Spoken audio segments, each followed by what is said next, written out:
Middlebury's town meeting, please come to order. The legal voters of the town of Middlebury in the county of Addison, the state of Vermont, are hereby warned and notified to meet at the Middlebury Union High School auditorium at 73 Charles Avenue in Middlebury on Monday, March 3rd, 2025 at 7 p.m. to act on Articles 1 through 5 and to discuss Articles 6 through 10, and on Tuesday, March 4th, 2025 from 7 a.m. through 7 p.m. at the Recreation Center, 154 Creek Road in Middlebury, to vote by Australian ballot on Articles 6 through 10 as provided by the Middlebury Town Charter. With respect to Articles 6, 7, 8, and 9, the legal voters of the town of Middlebury are further notified that an informational meeting will be held on Monday, March 3rd, 2025 at 7:30 p.m. at the Middlebury Union High School auditorium for the purpose of reviewing the proposals for issuing bonds for 1, upgrades to the town's wastewater treatment facility, 2, Rogers Road pump station improvements, and 3, the Adams Acres stormwater treatment system. Information on the bond proposals will be presented under Article 5 of the annual town meeting warning. Good evening, everyone. So glad that you're here. A little bit of housekeeping first. All motions, remarks, and questions should be made to myself as Madam Moderator this evening. If you wish to speak, please raise your hand and wait to be called on. If there's two people, Dave Silberman and Carolyn Kubler. Where are you guys? Here and over there. They're going to have microphones that they'll be walking around. They put their miles in tonight, so be nice to them. And once you have a microphone, please state your name for the record and speak clearly into the microphone so that we can hear you. Can everyone hear me? All right, so this is how close you need to get to the microphone. All right, please don't hesitate to ask me questions if you don't understand what's going on or if you want to do something and you're not sure how to proceed. Article 1, to act upon the reports of the town officers. Is there a motion to accept the reports of the town officers? So moved by Laura Sermley. Is there a second? Who is the second? Nick Ardem, thank you. First, I'm going to introduce your select board. Chairman Brian Carpenter, Vice Chair Andy Hooper, members Isabel Goggerty, Dan Brown, Farhad Khan, Fred Dunnington, and Heather Seeley. At the end of the table is our new town manager, Mark, I've lost your name already. Pruhinsky, very nice. And I have over here our town clerk, Karen Mott, and minute taker, Monica Sanchez-Webb. There are a few representatives of the town who are not Middlebury residents and wish to speak on different articles this evening. They are Director of Administration, Crystal Grant, Director of Engineering, Emily Sherrington, Director of Finance, Nicholas Gill, Director of Public Works Operations, David DiBiase, Fire Chief David Shaw, and Library Director Dana Hart. Is there any objection to these non-Middlebury residents speaking this evening? Hearing none, they will be allowed to speak. Up first, we have board member Isabel Goggerty to talk about the town reports, give some thank yous, and talk about the Bob Collins Award.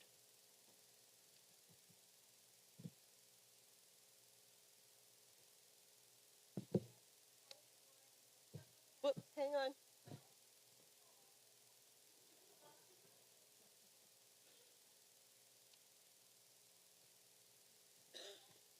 No? Test, test. Oh, there we go. Hi, everyone. Thanks so much for coming out tonight. I have the great honor of starting us off tonight with Article 1. This is where we thank a lot of people from our community who've done a great service for our town and on behalf of the town. Again, I'm Isabel Gogarty, one of your select board members, And the first item that we have is dedication of our town report. So our town report is all the information that might be relevant within this past year, and it has budgets, numbers, infographics, and we have hard copies here if you would like to see it, but it is also digital on our town website. So this year our town report is dedicated to Gary Baker. And Gary Baker has served the communities of Middlebury and New Haven for almost 50 years. He grew up in Middlebury, and after living for a time in New Haven, returned to Middlebury, and he continues to be active in this community. He has served on the select board from 2013 to 2016, and he's had a lot of service in our community, both being on the Downtown Improvement District for 8 years, on our Planning Commission for 5 years, our Infrastructure Committee, Public Health and Safety Committee, Policy Review Committee, and the Board of Listers. Gary is also an active member of our Middlebury Lions Club. So our town report is dedicated to Gary Baker. He's not here tonight, but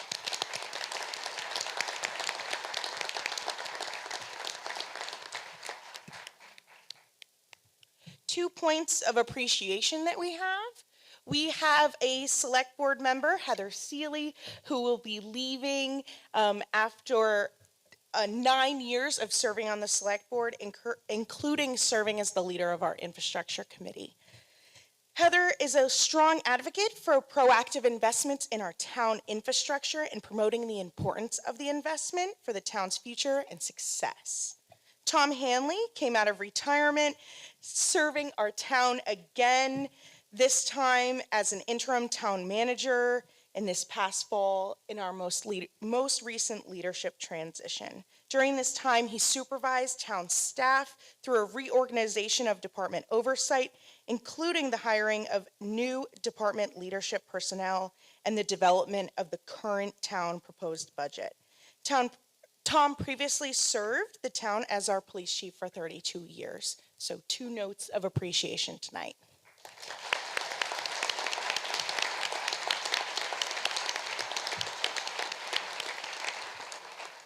Some other thank yous are in order. Our thanks go to Kathleen Ramsey. She had 24 years of service as our town manager and recently took a role at the Vermont League of Cities and Towns. Bob Wells served our community for 28 years as a wastewater superintendent, and then in 2023 was awarded Regional Plant Operator of the Year. He also saw the completion of the town facility in the year 2000. Jerry Skira, 27 years of service as for the town as an operator with the wastewater department. Vager Bowe with 25 years of service with the Middlebury Police Department, starting as a part-time officer and then retiring as sergeant. Also served positions as a patrol officer, a school resource officer, a detective, field training officer with his time with the Middlebury Police Department. He's now working at the Vermont Criminal Justice Training Council at the State Police Academy, and has also been an active member with the town's Development Review Board. Bill Kernan served 8 years as our Public Works Operation Director, and David Whitmore served 7 years as our Assistant Zoning Officer.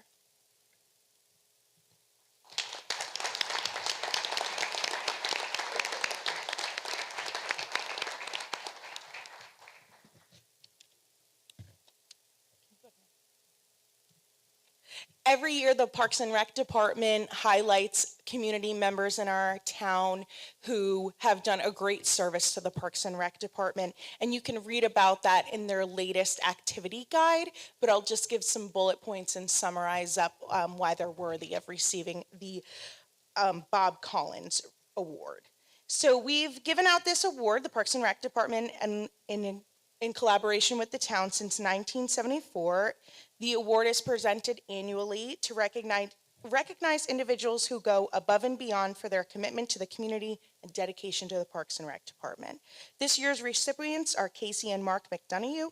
Casey and Mark have been raising their family here in East Middlebury and are very active members in our community. Casey serves as treasurer of Mary Hogan's parent-teacher group and is a board member of the Middlebury Basketball Association and Mary Johnson Community Center.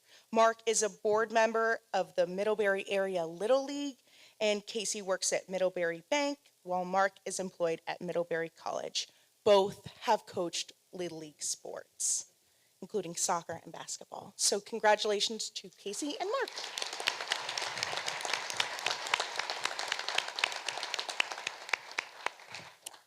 Well, that's everything that you'll have from me tonight. I just want to thank you all for coming out, participating in town meeting day, and thanks to anyone who's here who brought a young person with them. Even though they might not be eligible to vote, it is important to pass on the importance of town meeting day, civics, and being involved in your community to the next generation. So thank you all, and I'll pass it on to my board members. Thank you. Are there any questions or discussion on Article 1? Laura Sermley has a question.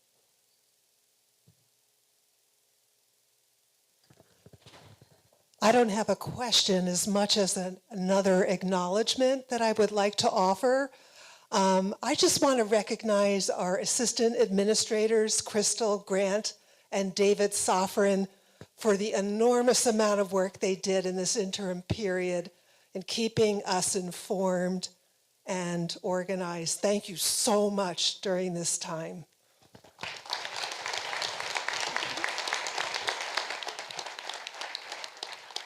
Any other comments or questions? Hearing none. The question is accepting the reports of the town officers. All in favor, please say aye. Any opposed? The ayes have it, and the reports have been accepted. Article 2.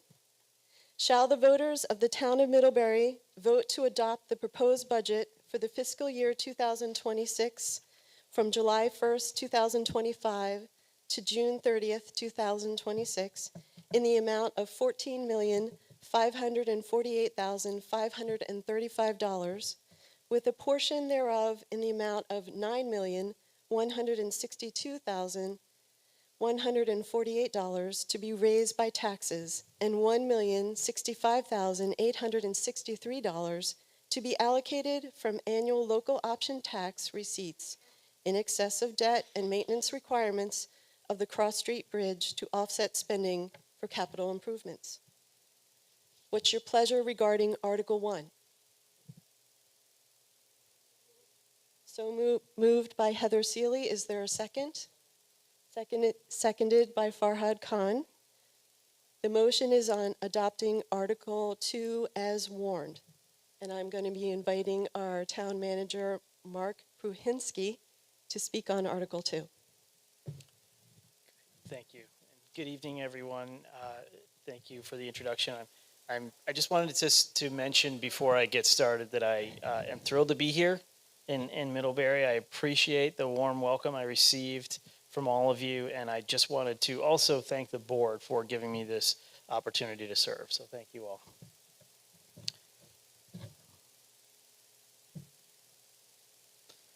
So as I'm sure you're well aware and can imagine that developing this FY26 budget was a challenge this year for a number of reasons. Reasons we'll get into in more detail as we move through the slide deck tonight. But after very careful consideration and deliberation, the Select Board adopted a fiscal year 26 budget that requires an increase in the tax rate from 88.94 cents to 94.27 cents.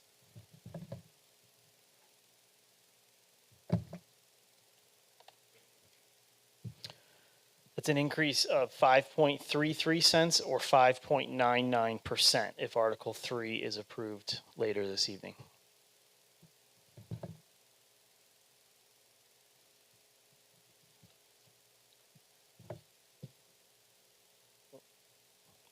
This slide provides a little more detail and again assumes that Article 3 is approved this evening.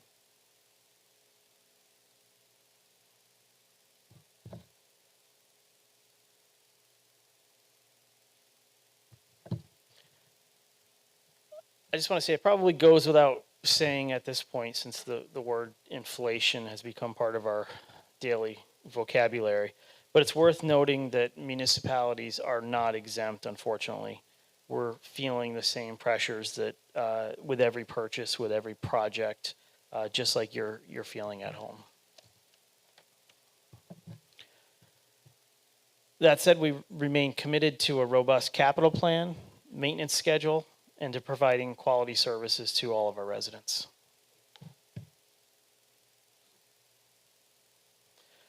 The select board and staff hear you. We value your feedback. We want to hear from you.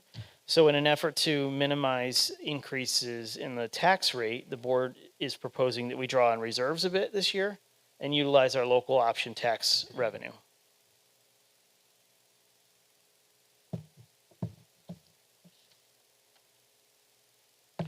That local option tax revenue is being used to fund capital improvements, reduce the amount we borrow, therefore reducing or eliminating interest expenses as well, and to leverage grants and other sources of funding.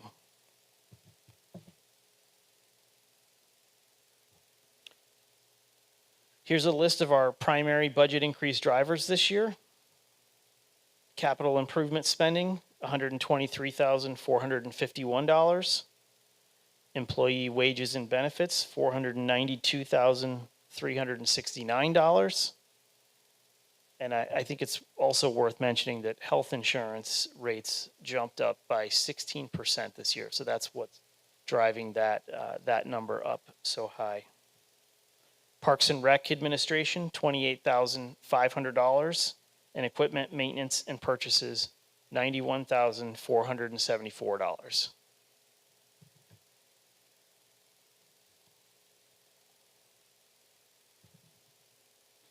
Another way we try to minimize tax rate increases is by identifying new sources of revenue or budget offsets. And this year, that includes the following: general fund interest, $150,000. The Waybridge Library allocation, $25,811. Transfers from our water and wastewater fund, $61,399. And Parks and Recreation day camp fees, $25,000.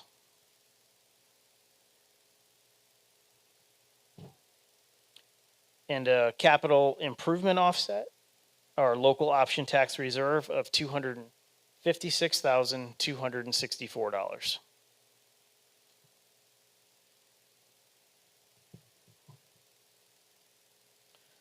Looking now at where our revenues are generated in a visual, you'll see here that our property taxes make up a significant portion of this pie chart, and that's the case in almost all cities and towns, of course. But some other sources of revenue include gifts and payments from the college.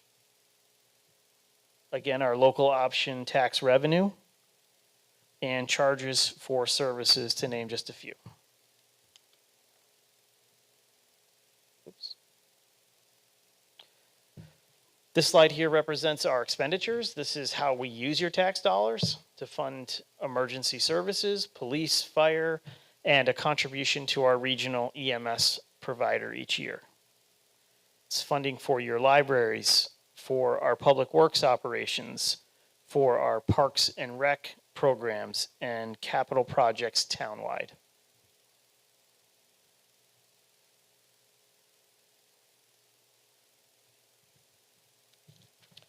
Those capital improvements for the coming year are estimated to cost $2,033,972, with the majority $1,445,342, or 71% being directed to public works projects.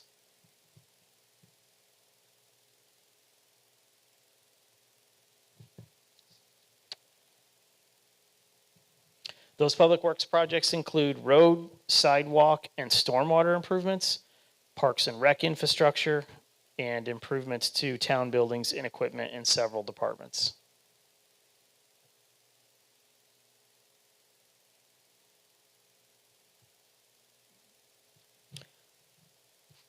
This slide gets into even greater detail. You'll see here that road construction makes up the lion's share again this year at $831,142. Sidewalks and bike and pedestrian projects, $280,200. Stormwater improvements total $230,000. Facilities, $60,000. And project planning, $44,000.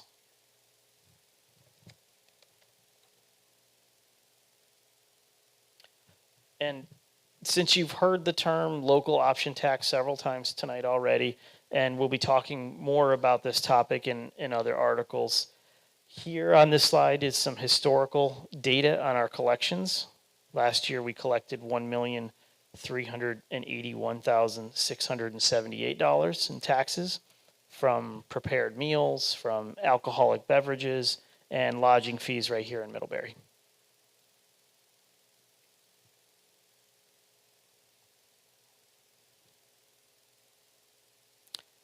Here's a look at our debt service obligation for the Cross Street Bridge this year at $834,137. $600,000 will be covered by the college's gift commitment. And the balance of $234,137 is a portion of our local option tax collections.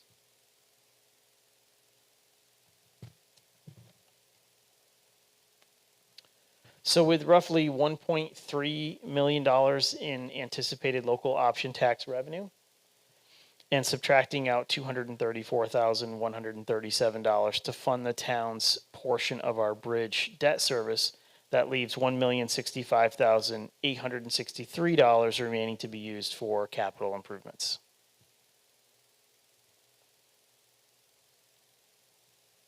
And for anyone interested in our local option tax fund balance, here it is. It's $2,398,473, with $256,264 being proposed in Article 3 for our police department reuse debt service and the Exchange Street bike ped project, leaving an estimated fund balance of $2,142,209.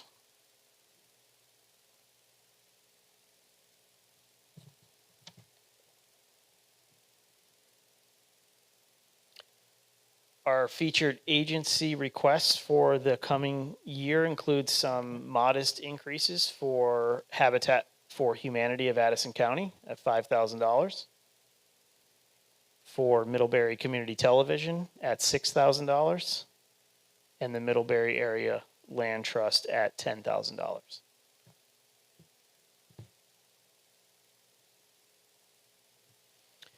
MCTV is an independent public educational and government access organization. They provide service to roughly 2,000 local households and reach far more, of course, through online viewing. And their programming includes coverage of select board meetings, school board meetings, and connecting residents. They're connecting residents with their local elected officials. Middlebury Area Land Trust, or MALT, helps preserve open and scenic lands in and around Middlebury. They maintain nearly 30 miles of trails and conserved over 3,500 acres of land. They also provide educational and recreational opportunities for residents of all ages. And finally, Habitat for Humanity of Addison County, which partners with local families providing safe, secure, and affordable housing options. They're a 100% volunteer-led organization, assisting from start to finish in the home construction process.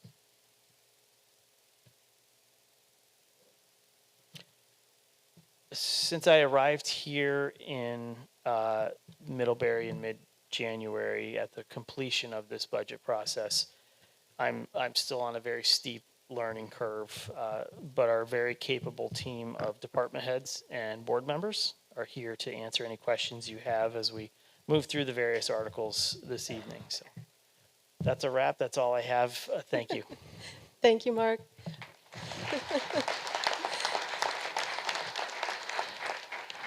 Are there questions and comments regarding Article 2? Just raise your hand if you have something. Wow. You sure? Oh, there's somebody over here.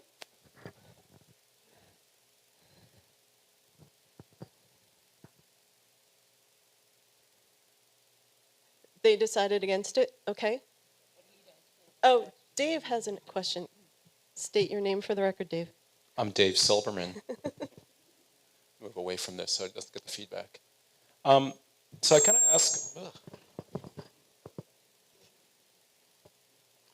of ask a similar question every year because every year the police budget is kind of like one of the biggest things in the budget. And looking at the town report, going back to 2023, the police budget has kind of grown by like 30-something% over the last 3 budget cycles, which is a lot.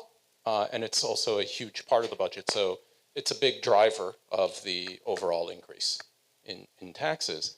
And so, why is it going up by so much? And has the select board spent time thinking about whether the police department we have is the police department we need? That's not to say that Chief Covey isn't doing a good job. I think he is doing a very good job of what it is we've asked him to do. So I don't want to have that sound like an attack in any way. But again, do we have the police department we need? So there's 2 questions in there. Anybody like to take those?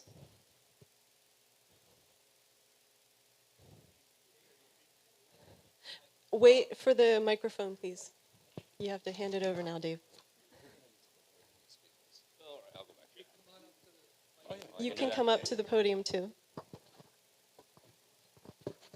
Just state your name for the record, please. Jason Covey. I'm sorry, Jason Covey.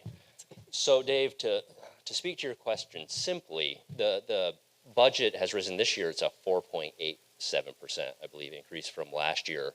Most of that is going to be wages. The police department is still understaffed. We remain understaffed, but right now we have the most educated police department we've ever had, and our wages. This is what, as you see nationwide, recruiting and retention in law enforcement is extremely difficult. You have municipalities throwing a lot of money at this problem. Money isn't the only answer to it, but I believe, call me biased, that we need the police department that we have. I believe we need a larger police department. We are struggling at times to keep up with our call volume. Last year alone, we approached 1,000 calls more than we had, calls for service than we had the year previous. If you pay attention to the police log, that's just a small snapshot of what we're doing. To give you an idea, last Saturday alone, our department, the day of Saturday, between morning and night, we had 2 stolen vehicles in town, a DUI that required the use of force, and an attempted murder in Middlebury, all of which consumed the shift. One shift was only 2 officers at the time. One shift was 3. We're routinely requesting mutual aid from other agencies. We are the only 24-hour police department in the county, which means that mutual aid is not available in the middle of the night. So I think if the residents of Middlebury want the service they expect right now, this is the cost of doing business. I honestly do think that. For us to be as present as we are, able to respond with I would say, a short response time generally, this is what it takes. We want quality officers. We want the best equipment, the best technology, which we have. We are doing quite well. We are upgrading our technology all the time. That costs. An example of that, in the past year, we purchased a drone that the select board approved. That drone has been used multiple times with great results. It's the evolution of modern policing. It's not what it used to be. It does cost money. Like I said, it's a point of pride for me that we do have the most educated police department we have now. We have 2 officers with master's degrees. We have 1 in process. There are many reasons why that's a good thing. I won't belabor you with all the explanations now, but we have a very capable police department that is providing a great service to this town, but it does come at a cost. Dave, were you looking for an answer for the second one, or was that just a question to put to the board for their future thought? I mean, I take it from the lack of answer that there is no answer from the select board this year. Well, we haven't given them the opportunity yet, so it sounds like there is an answer, so. Yeah, State your name for the record. Brian Carpenter. Dave, I think it would be remiss in not speaking to it if you feel like silence is not an answer. We're very proud of our police department. Our police department has been very frugal when you really look at the services you're getting and what it costs us. We look at their budget every year. Chief Hanley was great at coming in and making the argument, and we always looked at it and trimmed it back, and he would operate within those means.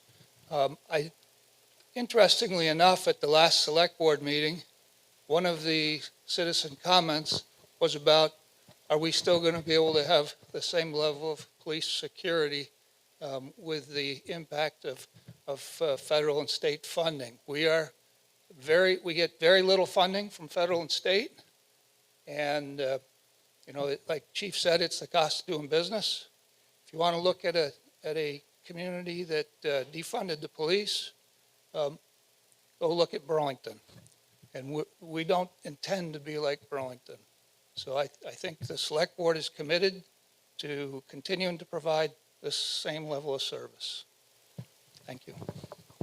Okay, I'm going to put it out to the audience again. Are there any other questions or comments regarding Article 2? Over here in the purple.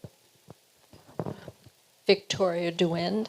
I was wondering if there's anyone here who can speak to the allocation requested by the Middlebury ambulance for the $118,000 and how that relates to purchasing new replacement ambulances.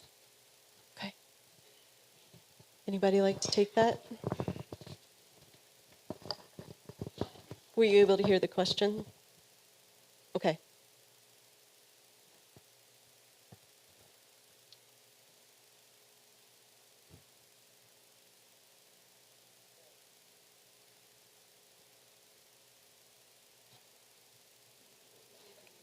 Back in the hot seat, Brian. I'll make a stab at it. So this is one of those scenarios where we have a service and the service was not making ends meet, and it was in need of either being restructured or going away, potentially privatizing it. It is one of the services in the state that's still trying to figure out how do we fund it. And what one of the major drivers is reimbursement rates from insurance.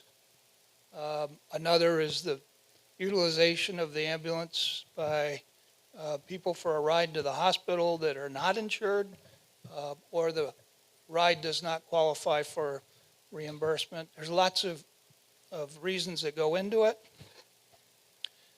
They were looking for a contract that would have been at a higher rate to continue to provide service to Middlebury, and that was the negotiated amount to continue to have the service for Middlebury, to help them purchase ambulances. Their ambulance fleet was getting aged and needed to be replaced. The cost of it, I think there goes, we don't run the ambulance, it's not under us, so we don't get involved in purchase of an ambulance. And there, for instance, you'll see some communities that use a smaller vehicle for an ambulance. We use all heavy vehicles. And when you look at the cost of the vehicle, the cost of outfitting it, I can only imagine how expensive they are, looking at what they're starting to charge us for fire engines. And so that was a negotiated amount to get them so that they could get into a replenishment roll-up for the ambulance. And think this is our second year on it. Does that answer your question, Victoria? Okay, thank you. Anybody else? There's a hand over here in the green.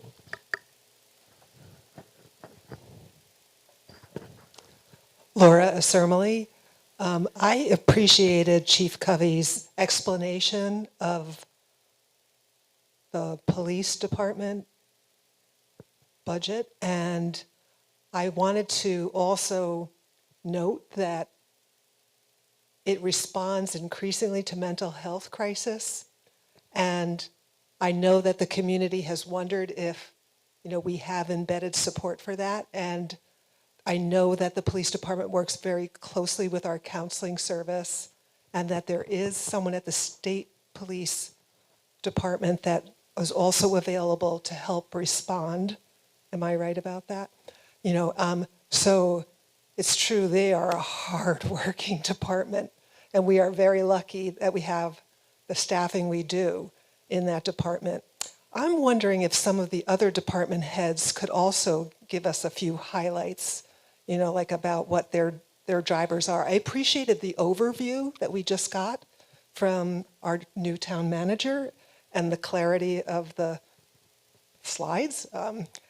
And I know that I attended the earlier budget hearings where I could hear those details, but we're not having a chance to really hear some of that detail now.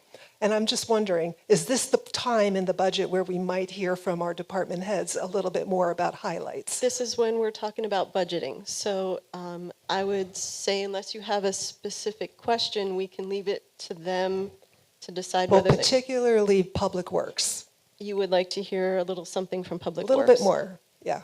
Okay.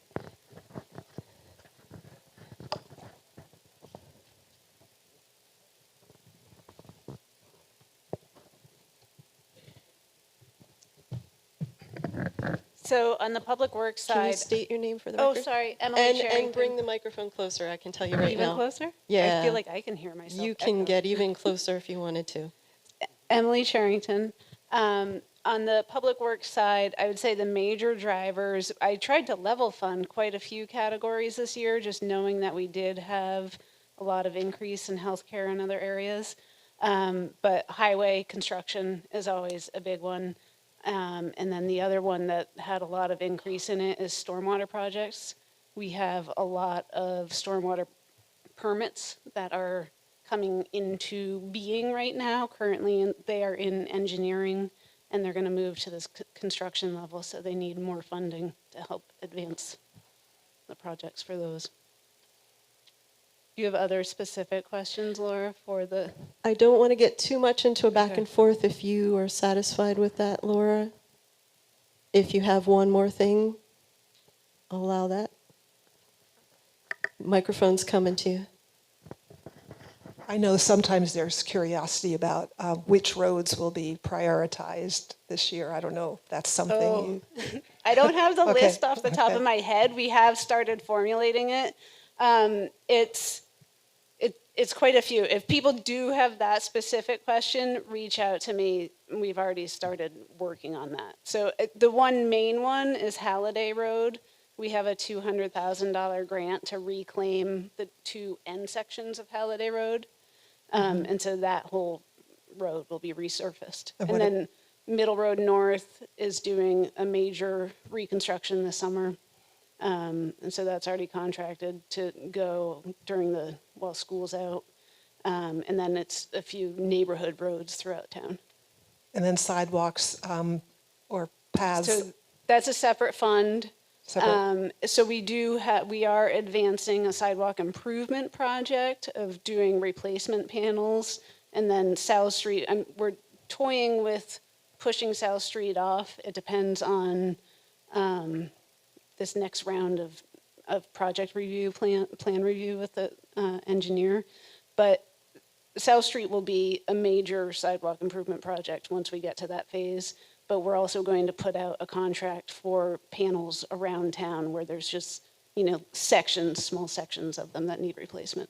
And the Exchange Street multi-use path, that's this summer? That one, we aren't sure the timing on. We aren't the project lead on that. And so I don't have quite as much detail on that one. Okay, thank you. Okay, I have a hand over here.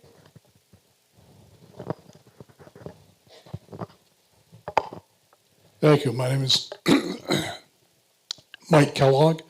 I want to get back to South Street for just a second. You're talking about maybe putting it off. In my opinion, the amount of time they took to do the work on the water through there was about twice as long as it should have taken, in my opinion. But number two, they finished it, but they didn't finish the road. The road is still pathetic. And so when is that going to be repaved and fixed? It depends on if we release the project for this year or not. I think if we don't Or why wouldn't you?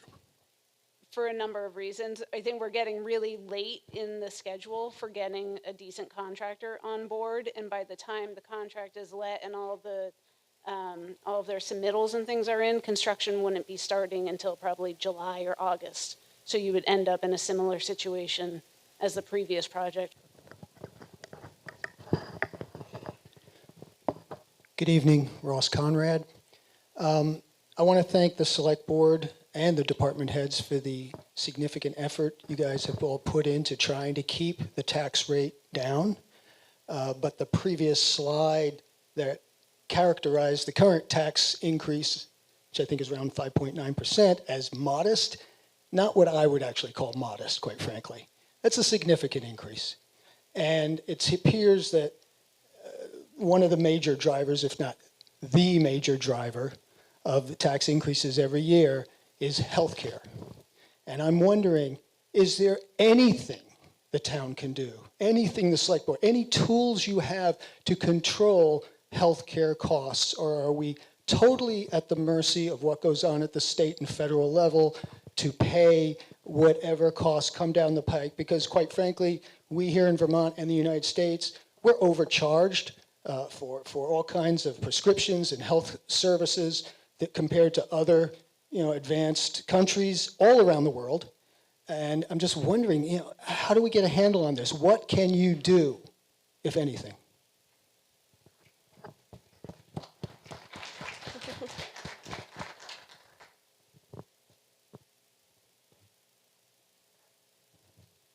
Hi, I'm Crystal Grant. And Ross, thank you for that. We have been looking into some alternatives. So currently we're in a high deductible healthcare plan through the marketplace right now. VLCT, which is the Vermont Leagues of Cities and Towns, is doing a survey right now with all of the towns and cities in the state of Vermont to try to identify healthcare needs and if we can pool resources together to get better rates for all of the towns. We're also looking into other ideas, whether we do private partnership with Cigna, so we're looking into those ideas. We recognize it's expensive for our employees as well as a taxpayer. So we're looking into what other options there might be before the next year. Anyone else? I see a hand here in the front.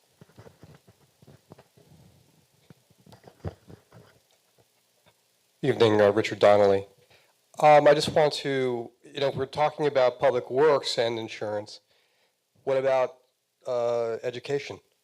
Can we bundle these together so that we have a larger pool from which to negotiate with? It seems to me separating it is a bad idea.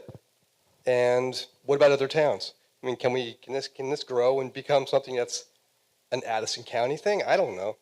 But there has to be a way to have more strength as in going into negotiations. Are you saying when you say education, to bundle it with the school systems? Yes. Okay, just wanted to clarify. Hang on a second. The question is does anybody want to take that on? Or maybe just take it under advisement?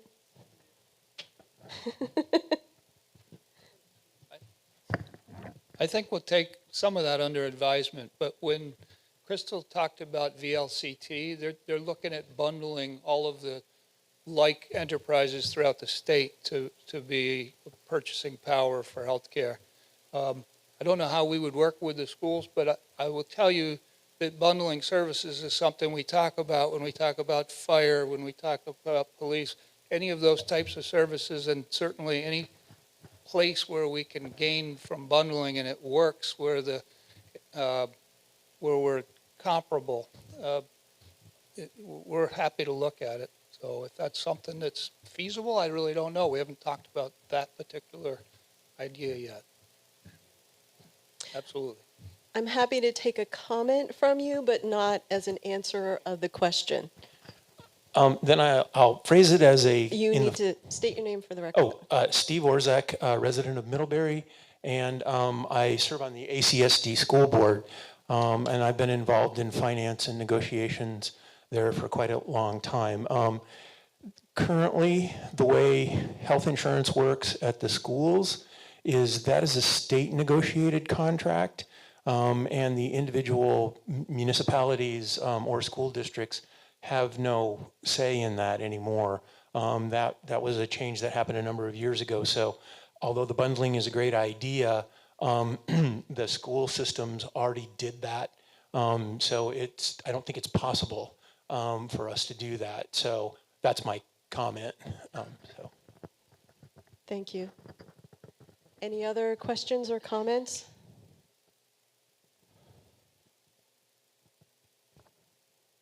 Are you ready for the question on Article 2 as warned?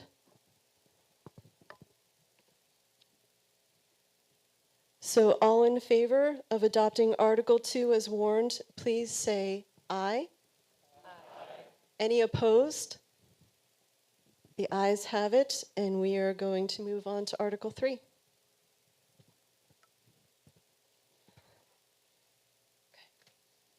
Article 3, shall the voters of the town of Middlebury vote pursuant to 24 VSA 2804A to authorize the select board to apply up to $125,000 from the Cross Street Bridge Fund for the purpose of funding to offset Exchange Street bicycle pedestrian engineering and construction expenses, and up to $131,264 to offset debt service expenses for the Police Department Building Adaptive Reuse Project.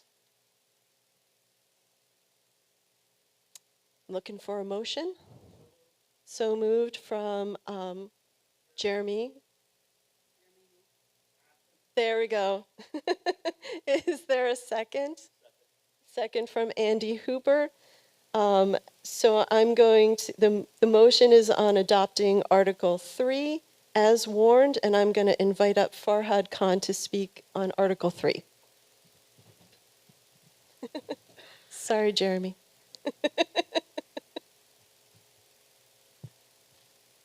Hello, everyone. You have to get closer to the microphone. Farhad Khan. I have Article 3, Cross Street Bridge Fund Transfer. Article 3 proposes a transfer of $256,264 from the Cross Street Bridge Reserve Fund to cover debt service costs. This funding would specifically go towards PD reuse and the Exchange Street bicycle pedestrian engineering and construction expenses. By using these reserve funds, we can reduce the tax burden on the residents. If approved, this transfer will shave 2.58 cents of the estimated tax rate for the FY26, making a direct impact on the taxpayers. Do you have anything you want to add? So we're looking for questions and comments on Article 3.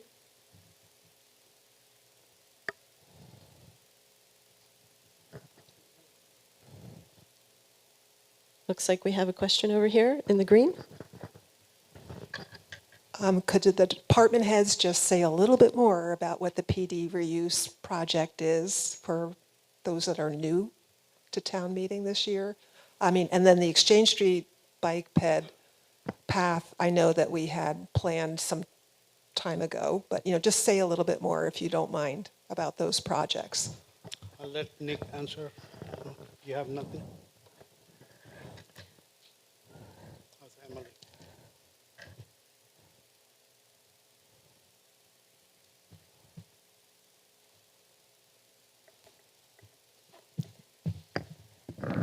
Emily Thank you. Charrington. Good girl. So the PD reuse project predates me, but it is when the building that used to be the wastewater treatment plant down on Lucius Shaw Lane was converted into vehicle storage and gym space and things of that sort for the PD to reuse. And so it's the bond payment for that project.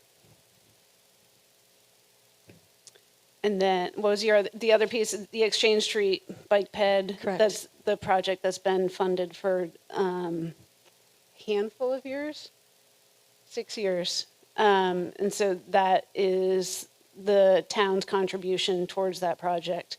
There's an active grant for the construction of that sidewalk, but the town has to pay a 20% match. Any other questions or comments on Article 3 in the back?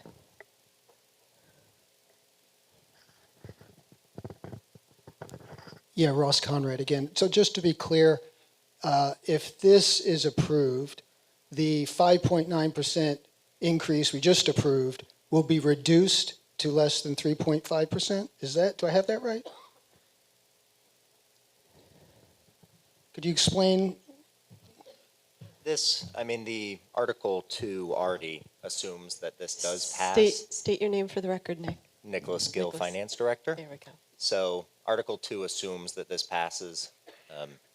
It would stay the same. It would go up by the 2.58 cents. Does that answer your question, Ross? Unfortunately, yes. Yes, okay. We all feel it, Ross. Are there any other questions or comments on Article 3? Dave, are you raising your hand for yourself? Go ahead, Dave. So I'm a little concerned with what appears to be using one-time transfers to fund ongoing expenses. Like, we're always going to have the debt service on the PD, right? And for the last couple of years, we've been transferring money to cover that. And we're always going to have expenses that we're transferring out. So it's like, it really feels like, I don't know, inappropriate accounting. It just,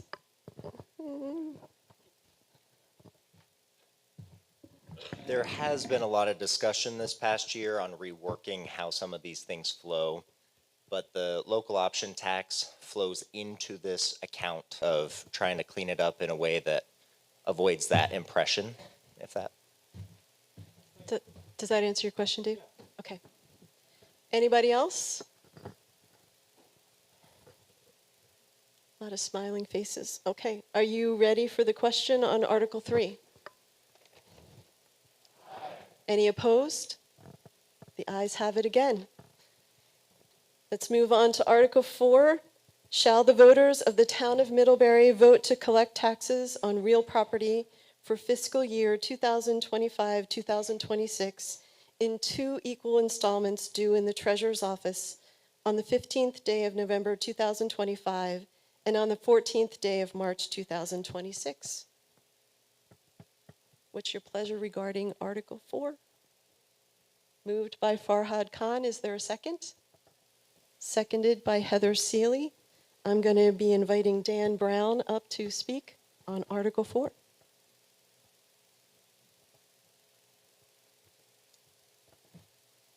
Good evening. I was cautioned by Izzy to behave when I came up here tonight, so I'm going to drop my normal shtick that I was going to use here. But anyways, I drew the softball talk tonight, so this is pretty easy. This will be our second year that we're proposing to have 2 tax payments, vice the 3 that we've had the previous years, on November 15th and on March 15th. And the delaying the first installment to November 15th allows us the time to collect the proper data from the state so we don't make errors in the billing and don't have to bill people twice.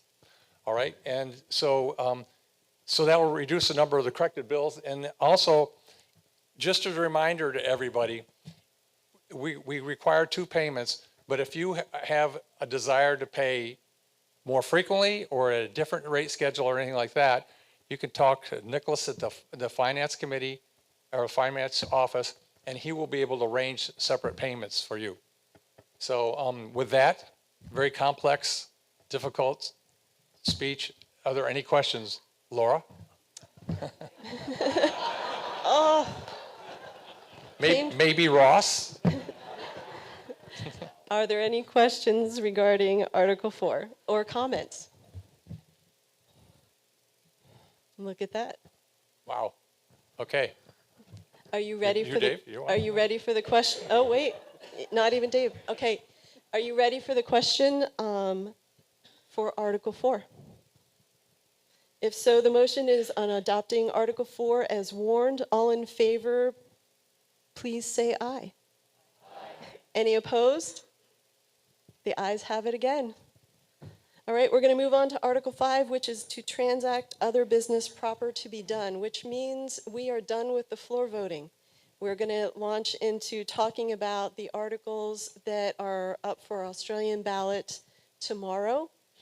And then we're going to let candidates say things, and then you can bring other business up. But all the things in this category are non-binding. So we just talk about them and ask lots of questions.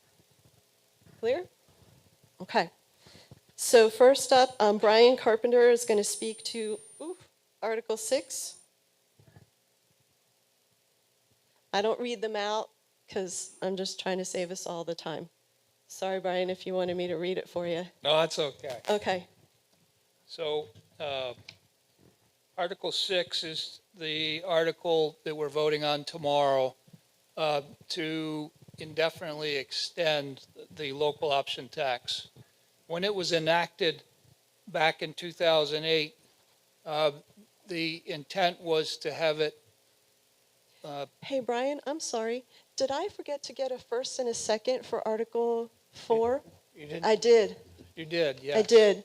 Let's do it again. Can we, while you're right there?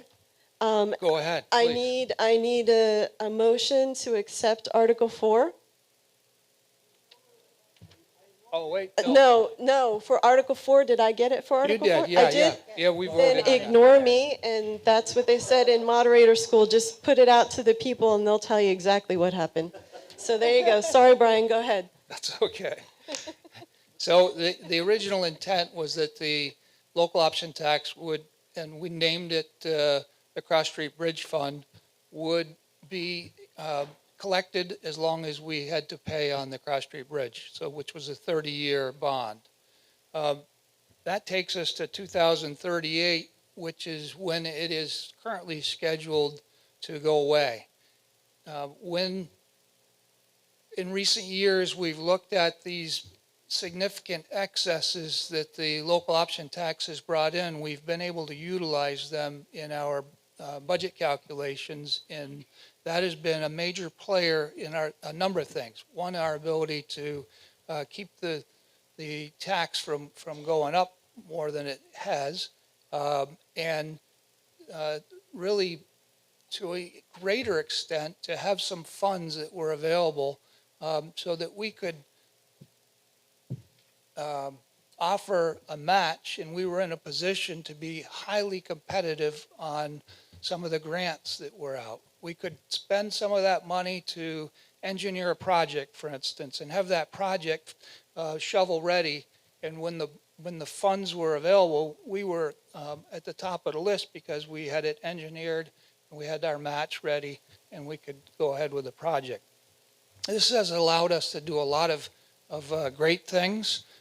Another thing about the local option tax is that we are a shire community. We have a lot of expenses that other communities throughout the county do not have. And those coming in and utilizing our services within the county then are contributing to our expenses through the local option tax. That's really our primary way as a shire town to receive taxation from those that are living outside of the community.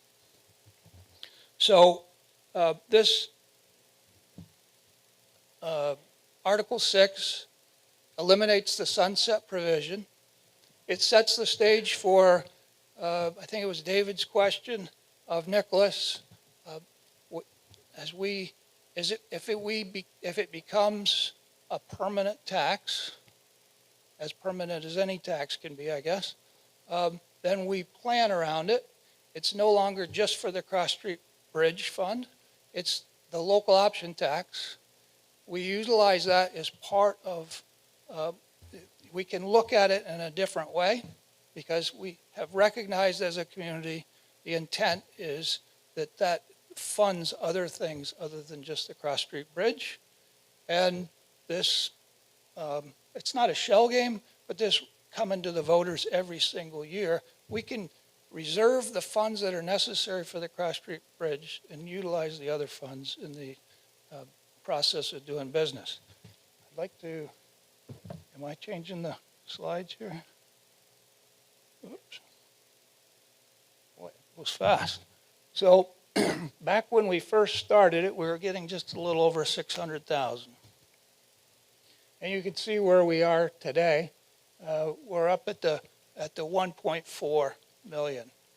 And so it's a significant contributor, especially if you project forward when we're no longer paying anything on the Cross Street Bridge. That's roughly 1/10 of our annual budget.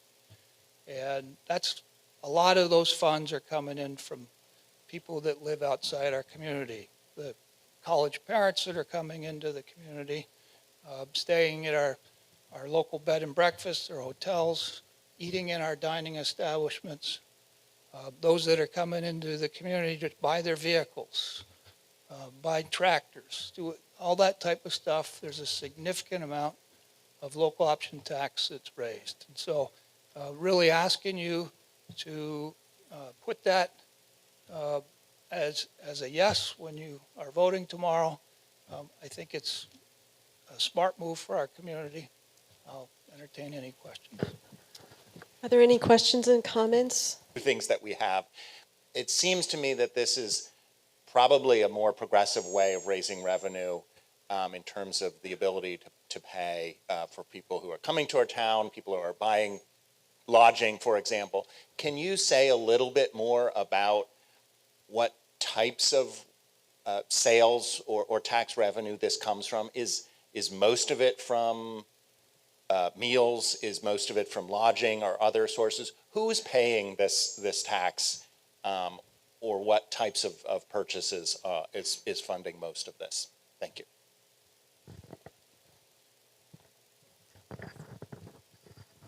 Yeah, perhaps we could get your info and get it back to us. A great question.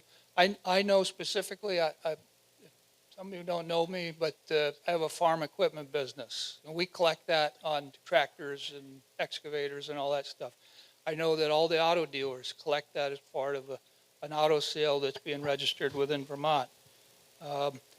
Anything that is taxable, really, that would, maple syrup down at the Vermont store, for those that are taking it. Clothing, not. It's not tax. I guess that's a caveat because high-end clothing is taxable, I guess. But there's a lot of things that we sell on the main street downtown that are taxable.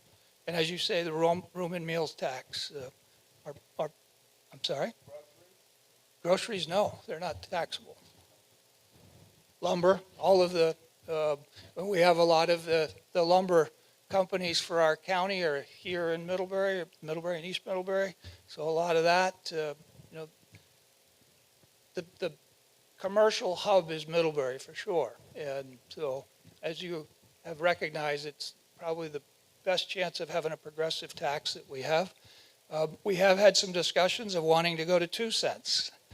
And the state will not allow it currently, but we would love to look at that because that would allow us to shave some off from the property tax. I saw some hands going up, but I couldn't tell if people were just stretching. Over back here. Yeah, Ross Conrad. So did I understand what you said right, where if this passes, the money just will get rolled right into the general fund with the select board, and we wouldn't be voting on how to use it each year. Is that correct? Did I hear that right? It opens it up for discussion, Ross. We haven't, we're not at that point yet, but David brought up the point of we're asking to do the same thing year in, year out. But currently, there is a process, and we aren't changing the process. We're asking to change the sunset provision so that we can at least count on it going out into the future.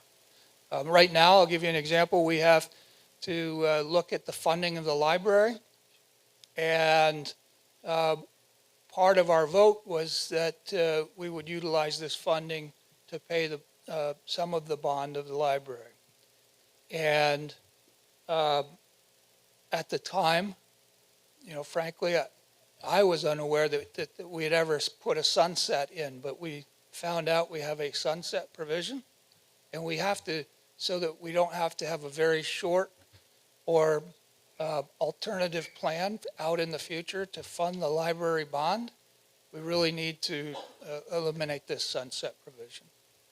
So when you say that this opens up for discussion, where would that discussion take place? Who would make that decision? The select board makes decisions on how, if we change any kind of funding processes. Ross, I'm going to stop you from going back and forth. Hi. Talk to me. Thank you. Sorry. That was a follow-up question. I understand.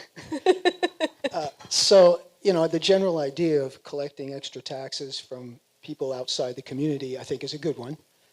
But currently, everybody here has more input and say on how this money is used than it would be if it sounds like things were changed. I tend to be one that believes in more power in the hands of the voter and the individual. So I'm not so sure that this is actually good the way it's being presented. Perhaps it could be presented a different way that we can keep, get rid of the sunset provision, but still give the voters some power over how this money is being used. So Ross, this is about the sunset provision. This has nothing to do with changing the processes.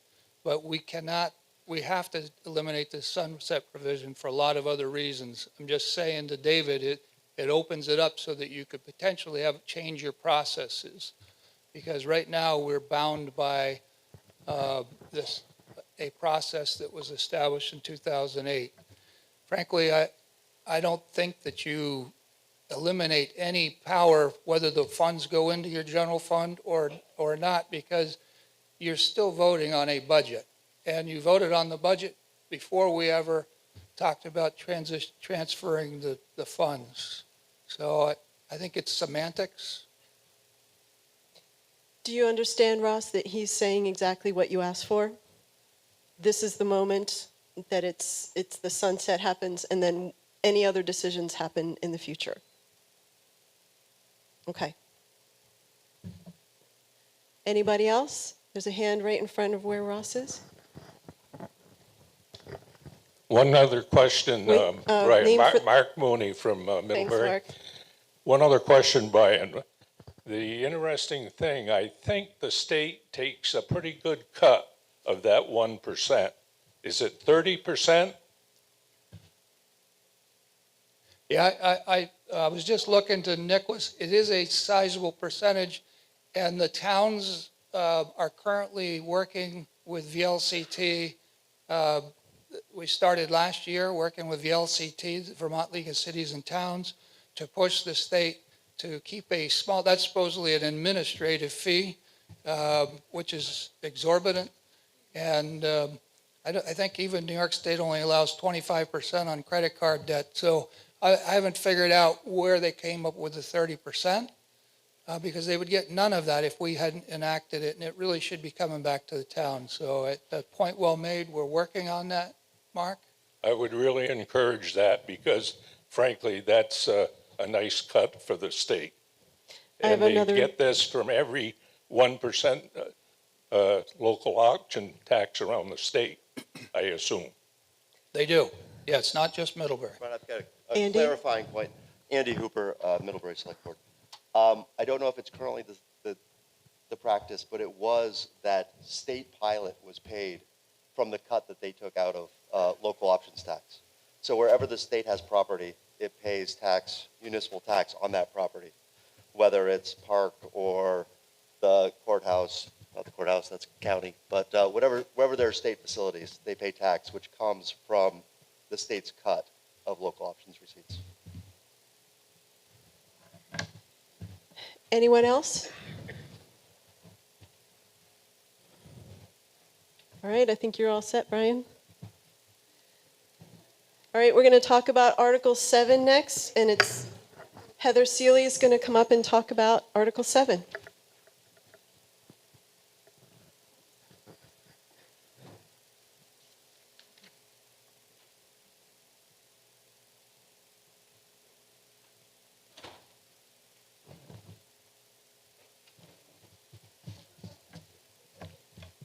Good evening, everyone. Oh, You're going to have to get closer. can you hear me?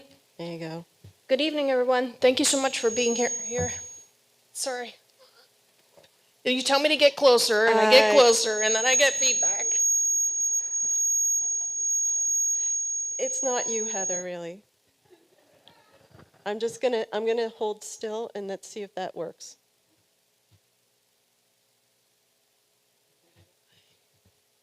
Okay. We're just going to gaze at each other from across the stage. Go ahead. I'm not going to move. Good evening. Thank you so much for being here.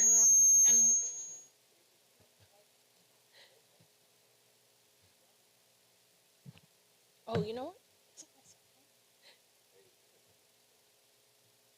I had notes on my cell phone. I'll have to wing it.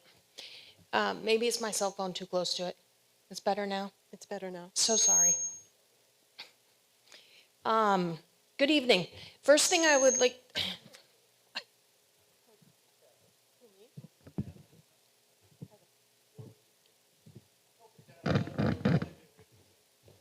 Better?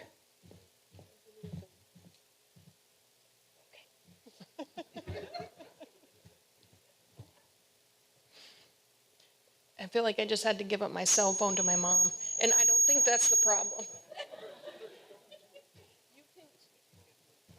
You can take it out of the stand and just hold it too. Is that? I'm so sorry. Do you mean? Okay. Can you still hear me okay? Okay, right. let's try that. So sorry. Why don't you come over here and try mine? Pull you back a little bit and see what happens. Not sure. Maybe. Try that. Why me? It's definitely. Okay, I'm a little leery. I might just stand in the... Can everybody hear me? No. And it's not going to pick up for the people, and this is really important. So, yeah. Is this better? Yeah, try that. Try it? Yep. Okay. Good evening. Let's try this again. So I have the pleasure of speaking to you tonight with the help of some additional staff members about the wastewater treatment plant and a big bond that we have to vote on tomorrow. I would like to introduce to you Jeremy Rathbun, who is sitting here in the front row. Jeremy is our wastewater treatment facility superintendent, and he is the expert of all things wastewater in Middlebury. And he is available in here. Is it still working? Lee Sherrington, who is also, you have already been introduced to. She is here and will help me cover the slides. She is also an expert in this, and I'm just the presenter, but happy to answer any questions you have. The first thing we'd like to do is show a brief under 8-minute video that just, big thanks to Drew at MCTV and several other people that gives us a little overview of the wastewater treatment plant. So if you guys would please turn your attention to the screen. Can everyone hear play Heather at this this short point? video? Okay. Next, when you go again, You're going to have to talk a little bit louder because we turned your mic down just a little bit. Okay.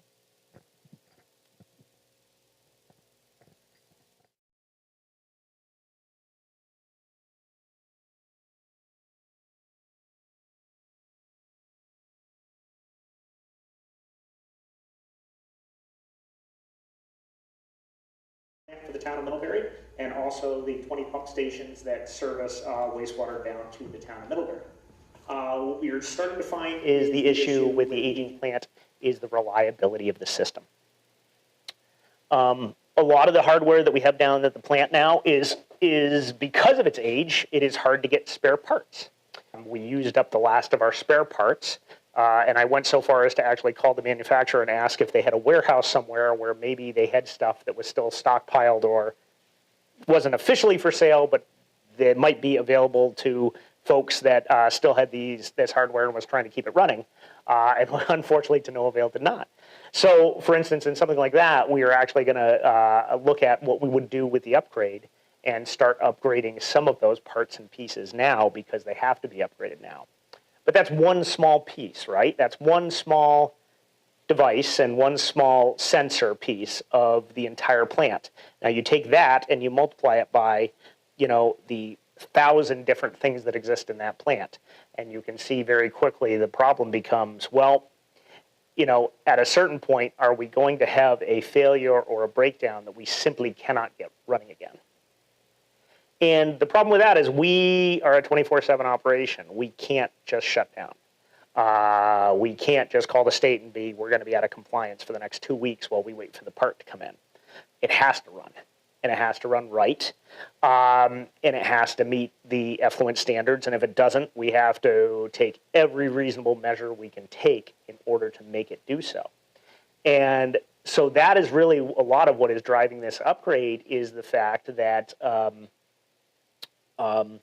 that we have great treatment, but we're very worried about the continued sustained reliability of that treatment. Yeah, so the amount of emergencies, it's emergencies that the age of the plant causes. It's also extra work that the age of the plant causes. Good instance, I was at the plant for 2 hours yesterday with the fire department at night because we have a 25-year-old fire system and all the smoke and the heat detectors are getting old. And it's time for an upgrade. And so the fire department was there. We swept the fire department was there. The fire alarm system went off. We swept every single building. There was no problem at the plant. There was no fire at the plant. It was simply old hardware that somehow got triggered and caused a call out. So we essentially did have a catastrophic situation with our main pumping station on August 3rd, 2023 with the rains. And as anybody who lives in town will remember, we got several inches of rain in a matter of a couple few hours. And it actually flooded our main pump station. And so our main pumping station is actually 1 story above ground and 1.5 stories underwater. And it flooded the entire thing to the finished floor ground level. And so it took us to about 4 o'clock in the morning to get that pumped out. And at that point, in that pit are 3 raw wastewater pumps that are 150 horsepower each, so quite sizable, taller than I am. And they'd all been underwater. We had an electrician come in and a plumber come in, go over the whole thing. And they basically said, we think we can get them up and running, but there's no guarantees. They've been underwater. But without those pumps running, any wastewater is going to flow into the river. And so which did happen that evening. And so you try to limit the amount that's going to happen. So we fired the pumps back up. That was on a Thursday evening. And then that Saturday morning at 4 a.m., our operator on call got called out that the pumps had actually died. And so they died. All the operators came into the plant, all of us, and we could not get them going again. Now, the reason that I say that we got very lucky that the catastrophic situation was not worse is that we were able to get a rental pump out of Boston delivered that same day that ran on diesel fuel. If that had not been available, all the wastewater would have just flowed into the river. So this plant is important because this is the only thing that stands between our wastewater and damage to the environment. So, you know, the concern if we wait, let's say that we kick this project 5 years down the road, right? Well, then the question is, between now and then, how much money are we going to sink into this plant that's just going to be what we call sunk cost, lost money, money spent on equipment that has no value anymore. So stone crop going online is fantastic, because what we do actually have at the plant is we do have added capacity. So the plant as sized, and we are going to match the size of the existing plant, was based on growth projections in 2000 that the town has not met those growth projections. It doesn't mean the plant is oversized. What it means is it allowed us to pick up some larger industrial users that load us more biologically than hydraulically. The good thing about stone crop or having the capacity for future industry and everything else is that I think what people need to understand is, you know, a town the size of Middlebury is, you know, the way that we get costs down and the way that we are able to provide these services and continue to provide these services in the future is by encouraging that growth. Now, not uncontrolled growth, nobody's calling for that, but new developments like stone crop, new businesses going into the industrial park. All of these things help the town provide more places for people to work, provide more places for people to live, and also help drive all those rates down because we get more and more people contributing to that same pot of money. And having a functioning wastewater system that is reliable, that we know is going to work for the next 20 years, is a great investment into the town and the town's ability to keep expanding that housing, expanding that job base, and really doing everything that Vermont needs to do to set itself up for the next 20 years. So I think what people need to understand about the bond vote is it's a very large amount of money at $50 million, but what they're showing is they're showing community support for the project. And what they need to understand is that, you know, the town of Middlebury has always been very good about getting grant support for projects and being able to leverage these funds. And that is the plan for this project moving forward. But you can't start lining up those grants and those those monies to help support the project until you show community support. And that's what the bond vote really is. And people need to understand that they're voting as a community to support the project.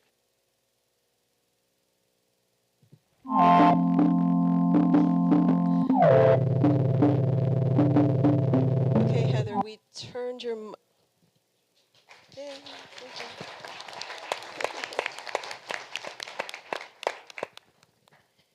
Is my mic on? You hear me? Just find the middle ground. We turned it down a little bit, so don't talk too loud. Don't talk too soft. It's the Goldilocks of microphones at this point for you. So I'm going to turn the microphone, hopefully successfully, over to Emily Sherrington, who is going to take us through the slides. So please turn your attention to Emily. Do you want to run the control? No, you can. Okay.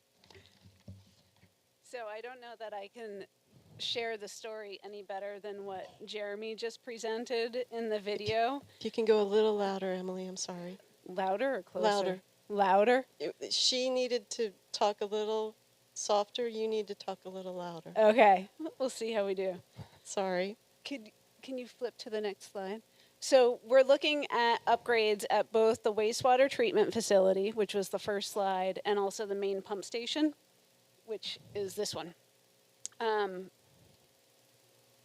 The goals of the project are to make age-related improvements, make technological advances, and also improve environmental resiliency in both locations.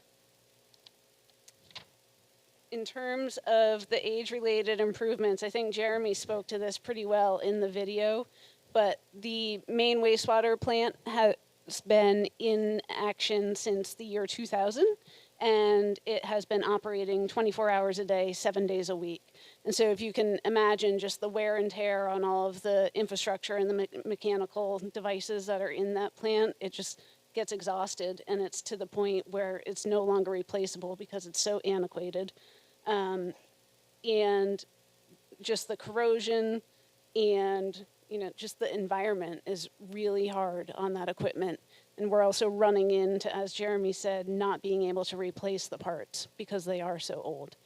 So we're trying to be smart in this upgrade, and as Jeremy is coming into issues with equipment, we're working with the engineer to try to bring in the equipment that will be introduced in the upgrade. That's not always the case, so then we are running into sunk costs. So the more we can introduce that will be involved in the plant, in the actual improvement, the better off we'll be and the more cost effective it will be for the town. For technological advances, the major changes we're seeing are on the solids handling process. We are currently using a belt press and then lime stabilization. The town participates in land application, which may go by the wayside depending on state regulations that are coming out. There's a lot of concern with PFAS in the environment, and if land application is banned, that means we are shipping the sludge, which is the dried material, to it could be to a landfill or to a processing center that makes another, like a soil product with it. So we want to minimize the amount of liquid volume that we're shipping. And right now, the solids that we generate still has a pretty high volume of liquid. So we're looking to introduce dryers, which would greatly reduce that solids. So you're saving in shipping cost and also producing less solids in the long run. This could go, here's the problem. These aren't really siloed. They're all sort of interrelated with each other. So on the environmental resiliency piece, we have a big flood resiliency component. I've been working with FEMA with hazard mitigation for the issues that we saw at the main pump station.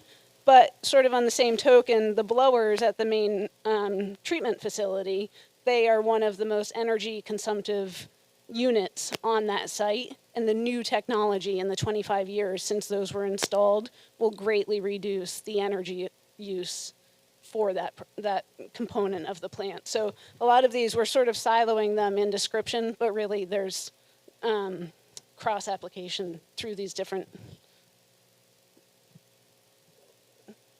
So the overall project cost we're looking at is $49,589,000.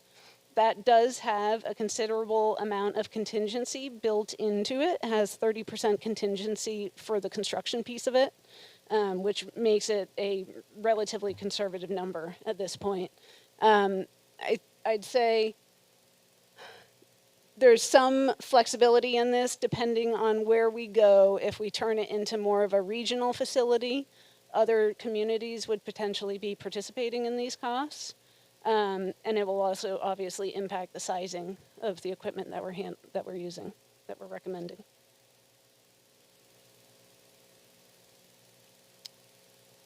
Right now, the current schedule, we are at the 90% preliminary engineering, which puts us into the permitting and design for the next about 2-year period. And then so the current schedule would have it going out to bid at the beginning of 2027, with construction proposed to start soon thereafter. It would likely be a 2-year construction process. So through this whole conversation, really what we're looking at is if we have to bond it or if we're making state revolving fund payments, we're not starting that today. We're not starting it next year. We can slowly build up to that point, and a bond would, given this schedule, a bond repayment wouldn't start until 2030. I think the consideration similar to what Jeremy said in the video, if we don't push this forward at this point, our costs are going to be exponentially greater.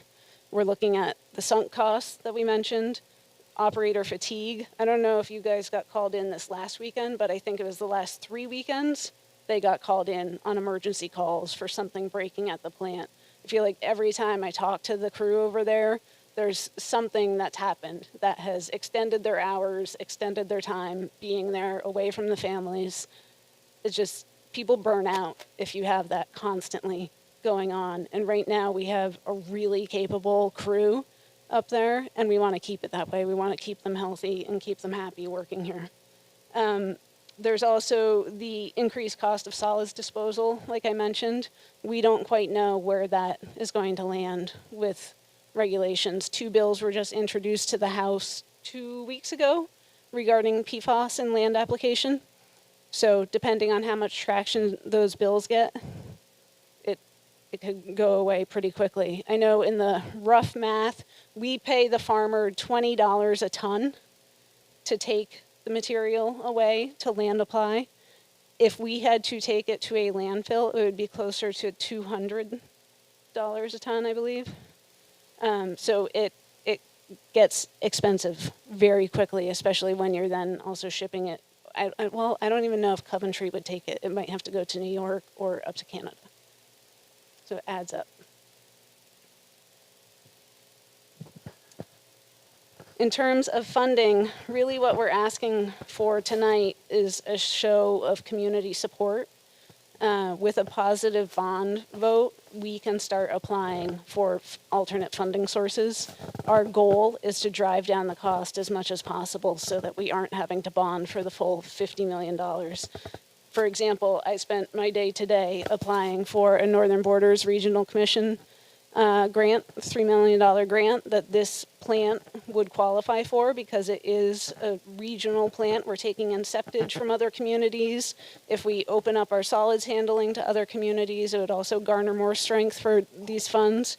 But we can't even qualify for that grant if we don't get a positive bond vote. So I'm submitting the pre-application in hopes that we will have a positive bond vote for when the actual application is due. Similarly, the state revolving fund, there's a guarantee of 10 to 35% of a fund or a grant on this project. We don't qualify for that without the show of community support.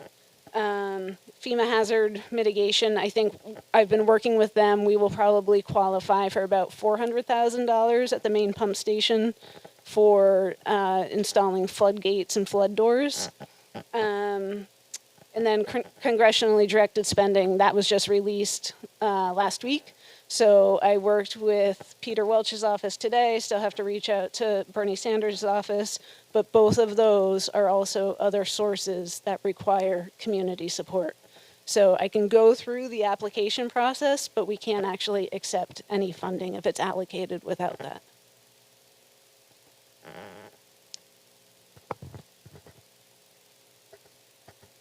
I think this pretty much just drills home what I've already been saying, but we really need this show of community support to be able to leverage other funding to support the project.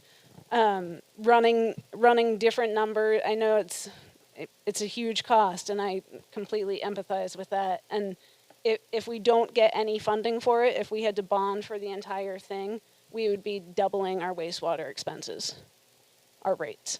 So we don't want that to happen. We want to be able to reduce that as much as possible before we get to that conversation. Are there questions for Heather and Emily? Oh, Heather wants to say something first. I just wanted to take a moment to recognize that this is a scary bond for all of us. And typically when we have a bond of this size, we present to you some rough plan for how we're going to pay for it. With this, as Emily just mentioned, with this particular bond and where we are in the process, we can't even tell you what we might qualify for funding until we have proven community support with a positive bond vote. So it is scary. It is hard to stand up here and ask you to support something like this without giving you more details on how we're going to pay for it. But I would like to remind you that 2 years ago in 2023, I probably stood up here and asked you to support a bond for $3.5 million on a 60% design for an additional water storage tank on Chipman Hill. And that bond, we did have a plan for how we were going to pay for it, a rough idea at a 60% cost. And some of that plan didn't come to fruition. And we had the community support for a bond. We could have put it out to construction. We could have bonded for that money. But town staff and the select board chose not to do that because it would not have been in our best interest in having your trust, in your support. And we waited, and Emily continued to seek grant funding, which we have now received, and we have met our original goals for how we were going to fund that project a couple years beyond where we hoped to be. But now that project is out to bid, and we do anticipate that going to construction this year and finally getting that project done with the plan that we originally presented to you. And my point in bringing that up is you often don't hear about that. You don't often hear about the delays associated with seeking some of this grant funding. And I just hope that you trust our town staff and our select board to continue to be manage your money frugally and smartly, and these projects continue to go after grant funding. And I hope that your yes vote tomorrow really supports and demonstrates your trust in our staff and our select board in continuing to manage these projects well. Sorry, I don't have my notes in front of me. The other thing that I will say is if the community chooses not to support this bond vote and it does come up at a no tomorrow, that does not mean that we don't still need to spend the money. And as Jeremy talked about in the video, a lot of these improvements are age-related, and the work needs to be done regardless. We need to invest money in our plant to keep it up. We in a lot of this, we don't have a choice. And this bond vote, as Jeremy pointed out when we were meeting just the other day, by supporting this bond vote, it makes us, it allows us to plan efficiently and smartly for how we spend the money. If we don't have a positive bond vote, we are still going to have to spend a large chunk of this money improving the plant, but now we do it more piecemeal. We have more sunk costs, and we don't do it efficiently. And in the long run, it may extend things out, and as we all know, the further out we go on the timeline, the more expensive things become for inflation. So while I know this is a scary, large number, I do hope that you will trust that we, the select board, town staff, when I say we, are responsible and have your best interests and rates and everything at heart when we're considering these projects. And I hope you'll come out tomorrow and vote yes. And I would be happy to help answer any questions or ask Emily or Jeremy if you have them. Okay, I have a question in the green in the front. Thank you. Molly Anderson. Is it safe to assume that we will need to stop with the land application of sludge? You were saying there are 2 bills before the legislature now, and I am thinking about what happened in Maine, which to my awareness was the first place that had really major issues with PFAS contamination. And the water was contaminated, food that was grown on the soil was contaminated, milk was contaminated. We don't want that kind of thing happening here. So doesn't it make more sense just to assume we've got to stop the land application and figure out alternatives as soon as possible? Jeremy's going to take the lead on this one.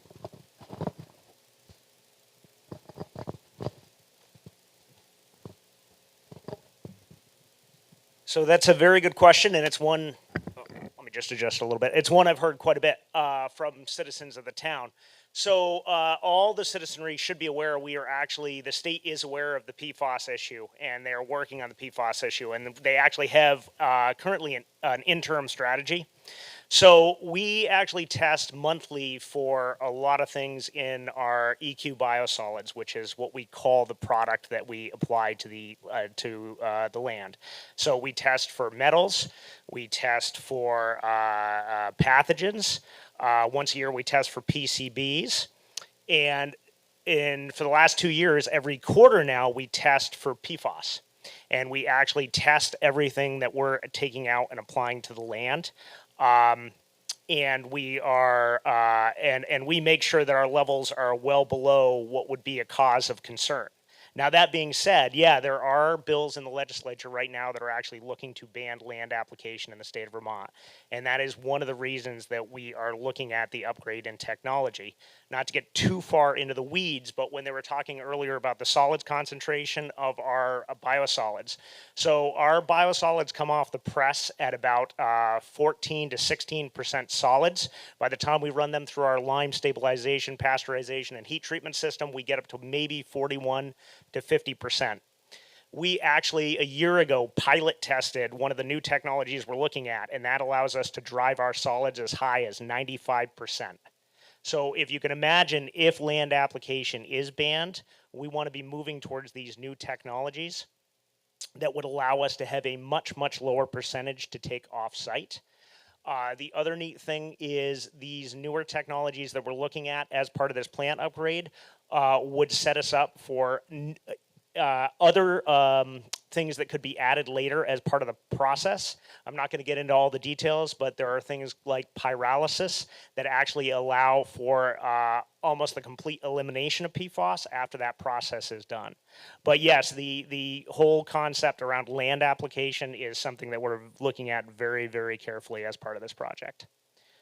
And just want to share a fun fact for the night. This is my first time on this stage since the 1995 senior class production of Anything Goes at Middlebury Union High School. Okay, there was a person in the back in white that had a hand up next, and then I'll go to the others. There was a flurry of hands, so I'm going to need to catch everybody. Christopher Ross. Could you, how should I phrase this? I do think I trust your judgment with regard to this project. How much do I need to trust the current administration in terms of the funding commitments that you foresee applying for? So move the microphone down. There you go. It's calmed down a little bit, I would say, in my inbox. The initial flurry, all funding was shut down, and then our Northern Borders Regional Commission grant that we got for the water tank, that one came back pretty quickly. FEMA is still shut down in terms of reimbursement. So it's really just day to day. I think there's going to be enough need across the country and through these different infrastructure projects that I don't think this funding is going to completely go away. It might be put into different pots, but I think we will still be able to access it. I saw a hand in the middle over here. There you go, in the green jacket, and then there will be somebody up front. Hi, Tyler Ayers. You mentioned opening up I guess maybe the wastewater portion of this to other towns. That sounds like a great idea. I like sharing the cost. That sounds great. Is this plan assuming that? What's the town's approach to determining whether or not we're going to do that? And are we oversizing it to plan for that, or are we undersizing it if we were going to allow that later, sort of thing? If you can just speak to that, thanks. Yeah, so right now we're just completing the preliminary engineering design. We're going to be moving into the full design process in the next few months. The regional question is really got to looked at as it's got to be cost effective for the citizens of Middlebury, right? So what we're seeing is we're trying to figure out if working regionally with other towns could actually help reduce costs for the plant for mainly the solids handling portion, right?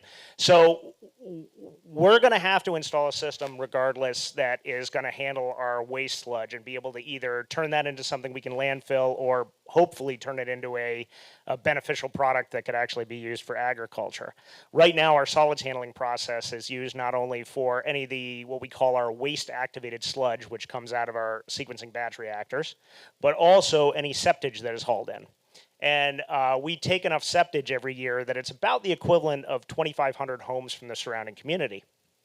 So as we go into design, what we're going to be looking at is what's that break point of where there is benefit to the citizens of the town of Middlebury to actually expand the plant, and not only benefit to the citizens of the town of Middlebury, but perhaps benefits to the citizens of other towns that are also working on upgrading their plants, where we could all help drive our costs down by perhaps consolidating our equipment in one location. Like, say there's another town that's upgrading their plant, they need to get rid of their waste sludge, and they could bring it here and we could process it here.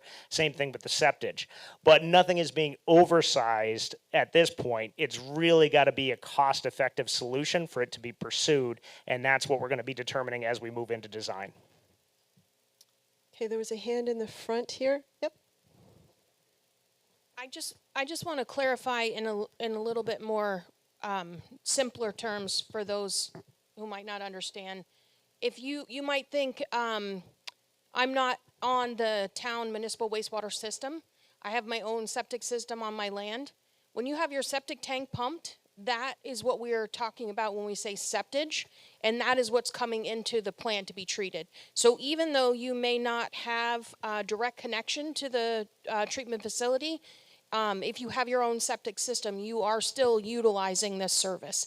And the other piece of it is what, like Jeremy just said, the solids handling.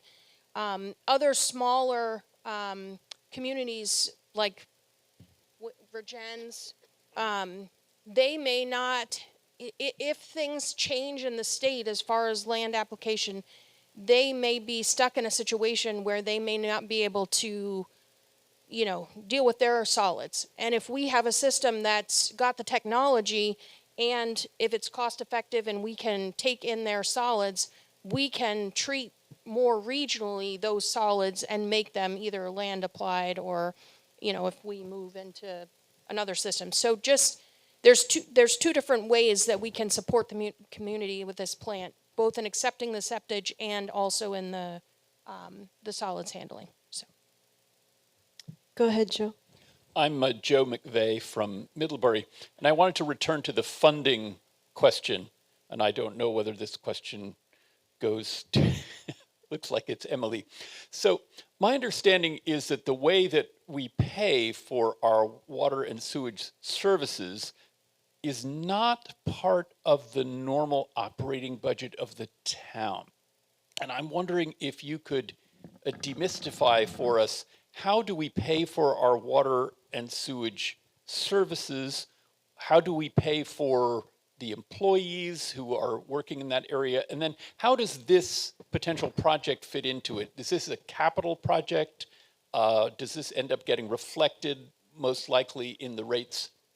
That's my question. Yep. So you're on the right track. This would be paid through the wastewater rates, which isn't just the residential cost. There's also the industrial users. That's a significant portion of our revenue.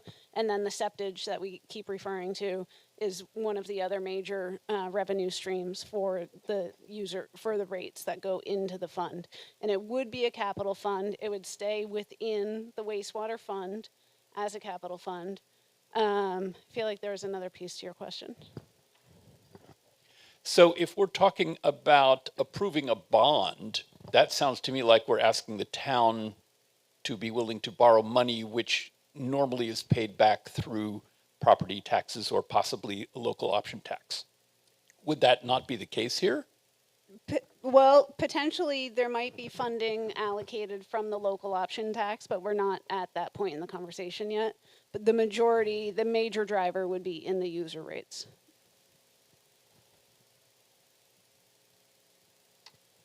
Joe, just to clarify, even though this, if we do end up bonding for some of the money to pay for this project. And the money that pays for that comes from the wastewater rates.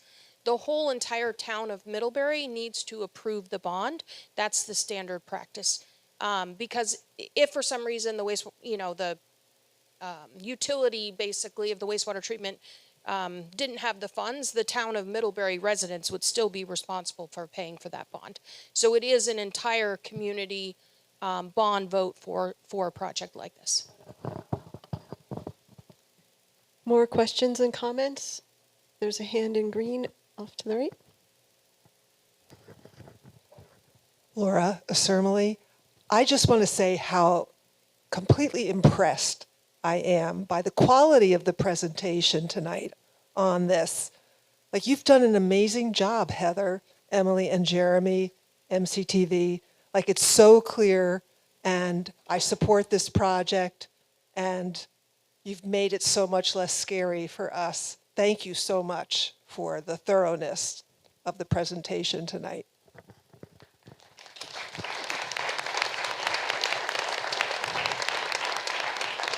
Nice. Anyone else? I see a hand over here. Oh, look, you can take Mark. You're right there. Mark Mooney. A little more clarification how this is paid for. So will the taxpayers of Middlebury, if this is approved, get a bill that will include this bond?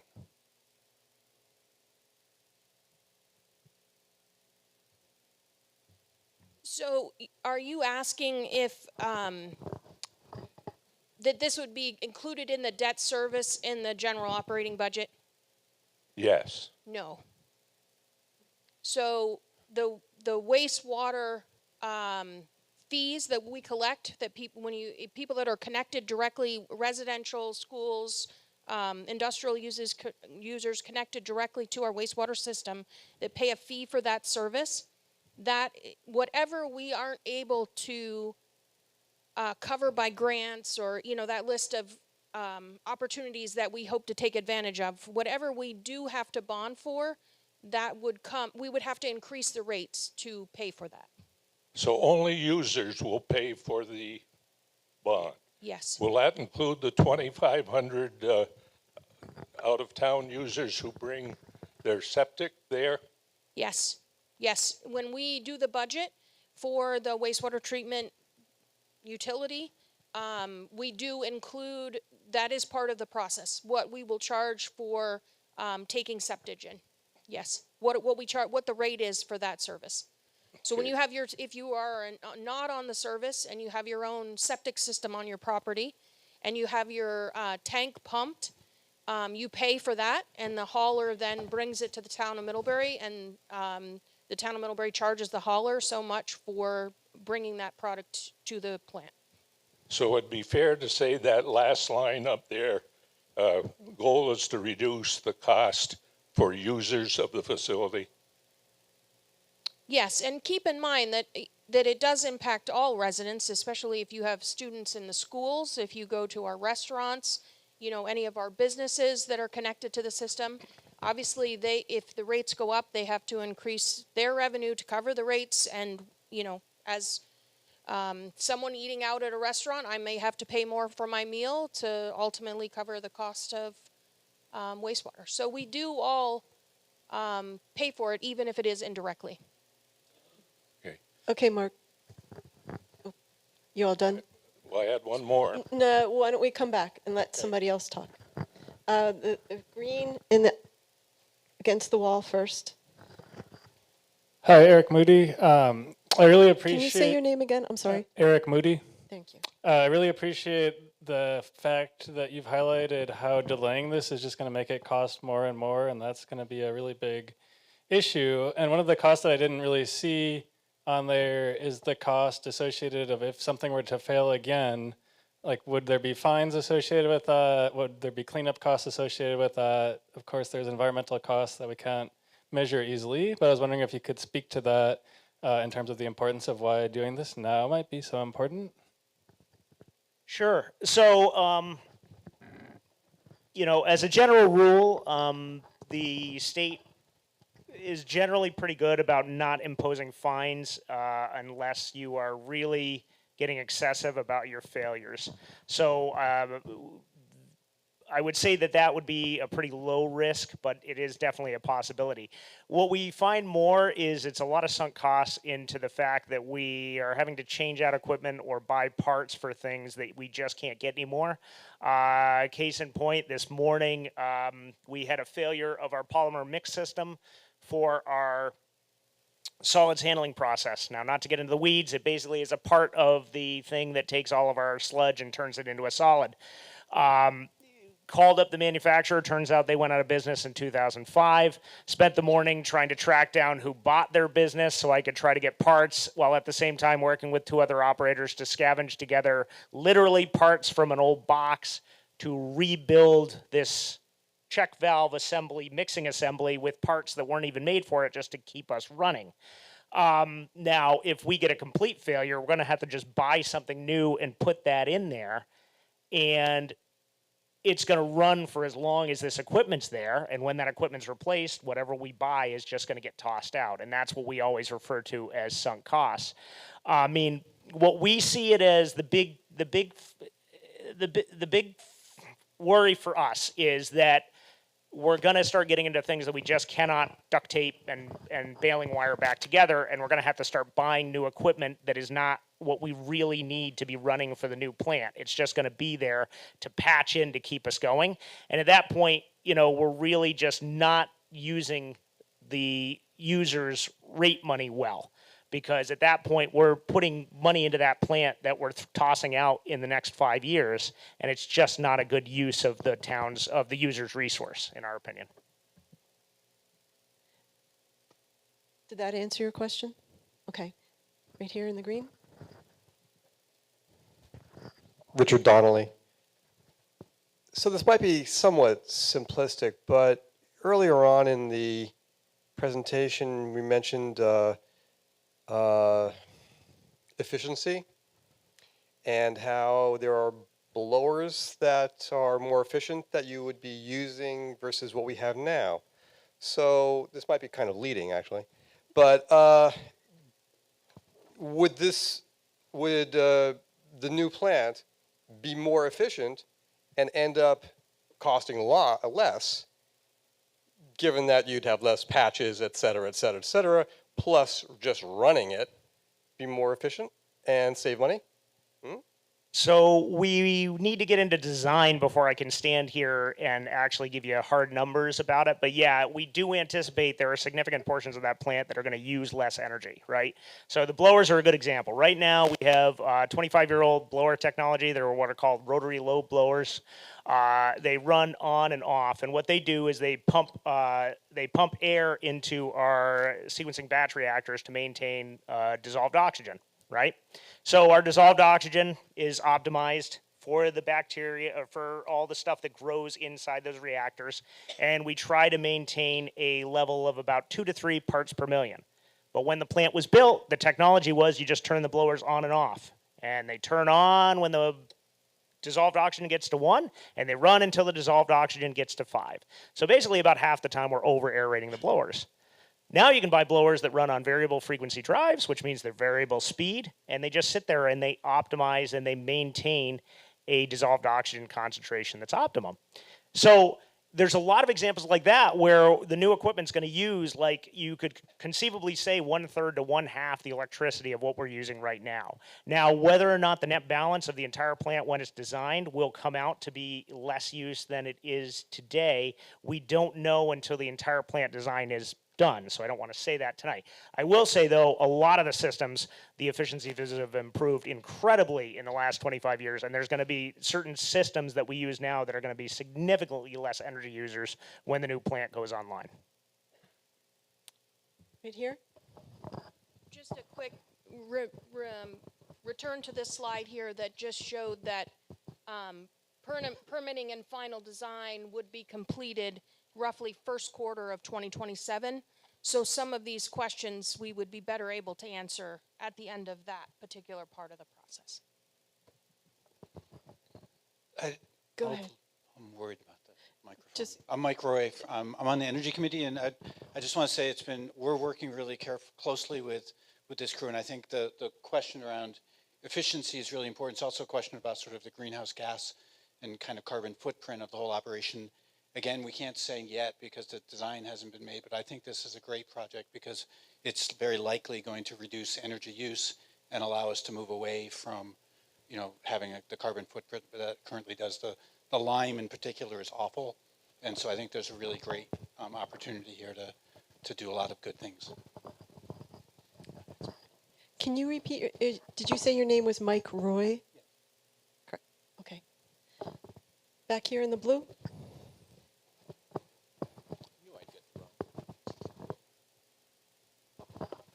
Logan Troy. I had a question just about the bigger financial picture of the town and if there are any other large capital expenses coming up that we anticipate as we're weighing the large cost of the bond. Anybody want to talk about next year? Because you've prepared for this year for months now.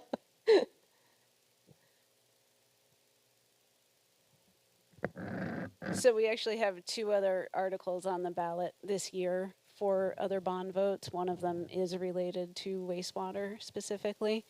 I won't get into detail with that one too thoroughly, but a lot of our pump stations, if you can picture our infrastructure in town is gravity fed, and then it gets to a low point where it has to be pumped back up to the main plant. And so it goes through a sequence of pump stations throughout town. And so the bond vote that we have on tomorrow's vote is for one of those pump stations to be upgraded. We upgraded one last year, very similar in concept. A lot of these pump stations in town, we have 20, they were built around the same time, late 70s. And so similar to what we're seeing at the plant, it's antiquated equipment. We don't necessarily have the capacity for the growth that we have in certain areas. And so we are having to make updates. So I think specifically to wastewater, we will be seeing other pump station upgrades along the way. In terms of water, we have the water tank going in this year. Again, it's out of a separate utility fund because that's paid for by water users, obviously. And then we have a lot of water line improvement projects and also a well redundancy project that we're currently working on to add resiliency to our overall network. Logan, did that answer your question? Okay. Logan, you were basically looking for information on what we might have for other projects coming down the pike, right? Like, are there other, we don't typically start planning until we get into the budget process really on what we're going to ask voters to cover in bond votes, and until what, like maybe October of the next year. But I just will tell you that we do have a tremendous amount of deferred maintenance on infrastructure in this town, both water and wastewater. I don't want to. There's just we could spend a lot of money, and not cover everything. But we're doing the best we can to be responsible about it, plan things out, get as much grant money as we can to cover as much of those costs as we can, to try to reduce the impact on rates to our town, or to our residents. So, yeah. We just completed an asset management plan for the water system. We sort of have a similar concept for wastewater, but in that we are trying to project out on a 10-year cycle. And so in these different funds, that's sort of the range that we're working on. And so I have projects that we have in engineering, projects that we're just thinking about right now, trying to decide where we would potentially lean to get funding for it, depending on how great the need is. Another big one that's coming out that the state actually just took over for us is the Cross Street Monroe intersection. The Charles Ave Monroe intersection. That's one that we've been working on for about 10 years, and we just got the announcement that the state is going to take the lead. So it's probably 6 years out, but that's a major financial burden that the town won't have to incur. in the aisle here in the plaid shirt. Hi, I'm Jamie Hand. My question is about, I'm just thinking about the increases to the wastewater rates to pay for this, and specifically about the like residential rates versus industrial rates. Can you talk about who decides how those rates are made, and how much of the costs are going to be borne by the residential ratepayers versus the industrial ratepayers, et cetera? Thank you.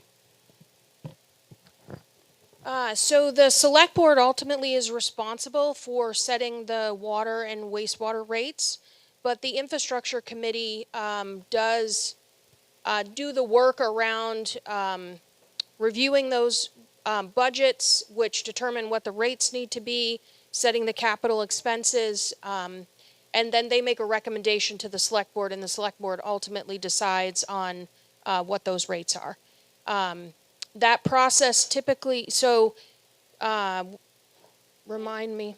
So we start that process in the infrastructure committee around May, and then the budgets and the rates need to be set and approved by the end of June, right, to go in effect for July 1. So anybody interested in that process, about May timeframe would be a good opportunity or a good time to look at the town's website, know when the infrastructure committee is meeting to get involved in that process if you're interested. Right here in the sweater. George Marcus, just what are we voting on tomorrow exactly? What aspect of this project? We're not voting on a bond, we're not giving money, but we are voting on a bond? So tomorrow, if you vote yes, you are authorizing the town of Middlebury to bond for up to $49,500. But there's no specific bond. Oh, sorry. 49. There's no 49.5 money million. attached to it at the moment, is what? That's correct. So as we tried to demonstrate in the presentation, in order to go after a lot of these opportunities for grant funding, we have to show community support for the project. And the way we do that is with a positive bond vote. The town votes, obviously, and if they vote yes, then what the message that sends to these grant agencies is that the community supports the project, they're going to do the project, they're in favor of the project, and that puts us in a much better position for getting this grant funding. Anyone else? Right next to George. Ellen Cronin. So once I learned about wastewater treatment, my goal has been to be a responsible pooper. And I would suggest that a vote yes is a vote for responsible pooping.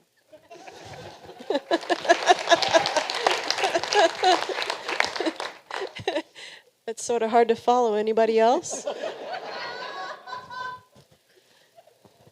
I'm looking around. No more questions? You want to say something else, Heather? I just want to thank you all for your attention. This obviously has taken a considerable chunk of our meeting tonight, and I just appreciate your questions and your attention to this, and I do hope you all come out and vote tomorrow. Thank you. All right, we're gonna talk about Article 8 next, and I'm gonna invite Andy Hooper up to talk about Article 8.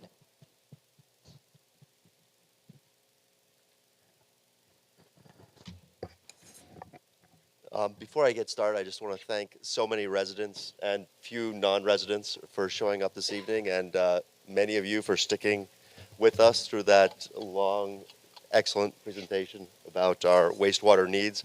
We have a smaller wastewater need, which is also coming up on the ballot tomorrow. Article 8 is a bond to improve the Rogers Road pump station. This is one of those 20 pump stations that was built in the 1970s. It gets stormwater from the south of town, Wastewater. Yes, wastewater from the south of town, from Foot Street, Middle Road, Route 7 South, as well as from parts of Budolph Acres. You'll have to ask one of the engineers about this. I know a lot about our sequencing batch reactor, but I do not know why it matters that this is a dry pit configuration currently and with the re-engineering, it will be a wet pit or have expanded wet well storage capacity. That's a question for not me. It increases the capacity There we of the go. pump station, is Yes. what Heather said? Very good. Thank you. That's the reason to do this. We already have qualified for a low interest loan from the state clean water state revolving fund to pay for this. So we'll have a lower borrowing cost for this improvement. And again, this is a bond vote to show community support so that we can tap into these funding options. We'll take questions.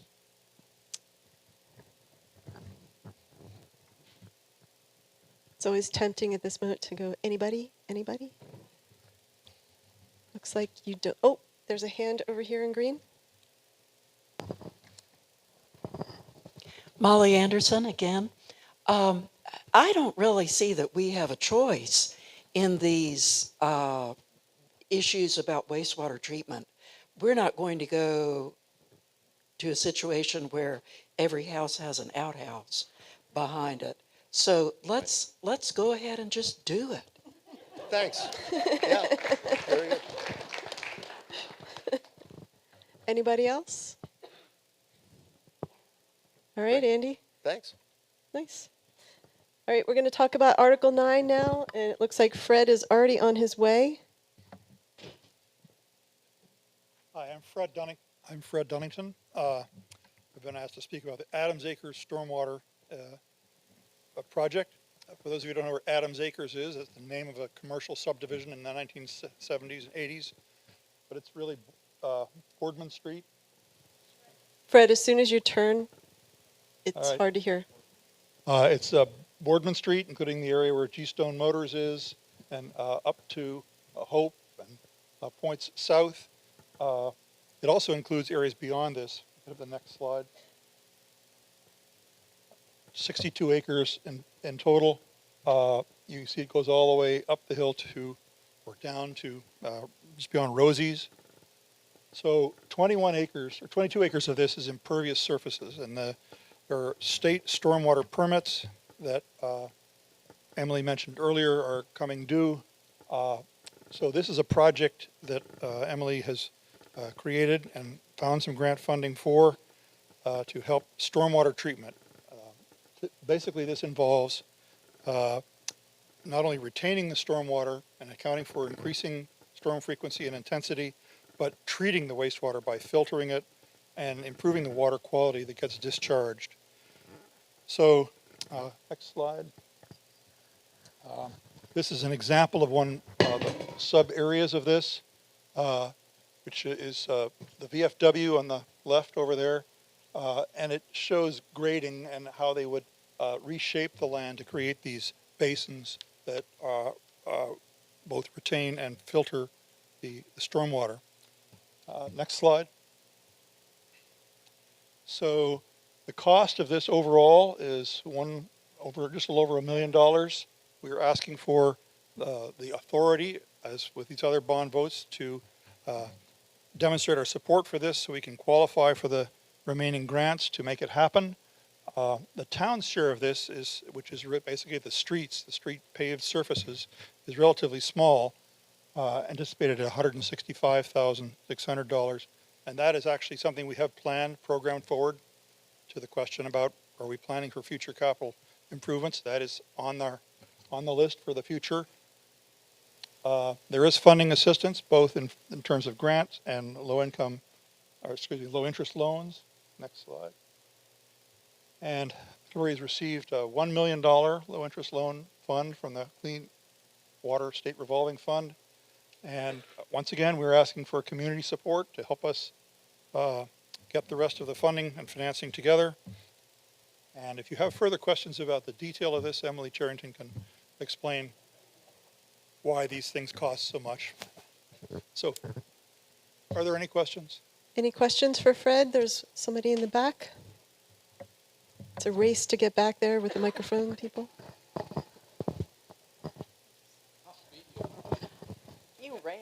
Diane Lawson. Just a smallest question. Sounds like a wonderful project. Is Stonegate Drive included in that, or just the area to the west of Boardman? It's, want to answer that? It's not. It's not. It's in a separate watershed. It's on the other side of Boardman Street. Stonegate has its own stormwater permit, so they're already dealing with their stormwater in a retention pond off the backside of the development. So this is just specific to the original development. This map just shows the actual watershed that would be, you don't have to treat all of this flow that's going there, but you have to size it and scale the system to be able to handle it in a storm event. Thank you. Anyone else? Hand over here in the green. Laura Sermley. So I definitely support the project, and like wastewater, stormwater improvements, I mean, with increased flooding events, I don't see how we have a choice not to do these projects. But you can do it all, but you can't do it all at the same time. So what are we not able to get to that we have to understand as residents that these other things will have to wait? So I don't know if, like, road paving, I don't know. I know that there's some, but are we having to not get to some other things that and understand that it's because we have these other priorities in front of us? We've got this library project, and before that we had another big project like the downtown improvement. You can't do it all. So I think I'm just trying to appreciate what we're having to be patient and waiting for. Yes, these are the work of the infrastructure committee and the select board. That some of them are driven by age-related factors, or when permits expire, or when the streets are in bad enough condition that those are the top priorities. And more capital improvement planning would provide more transparency and illumination for the public about that. But this is Emily Charrington's primary job, is to anticipate these things, and you ought to see her whiteboard.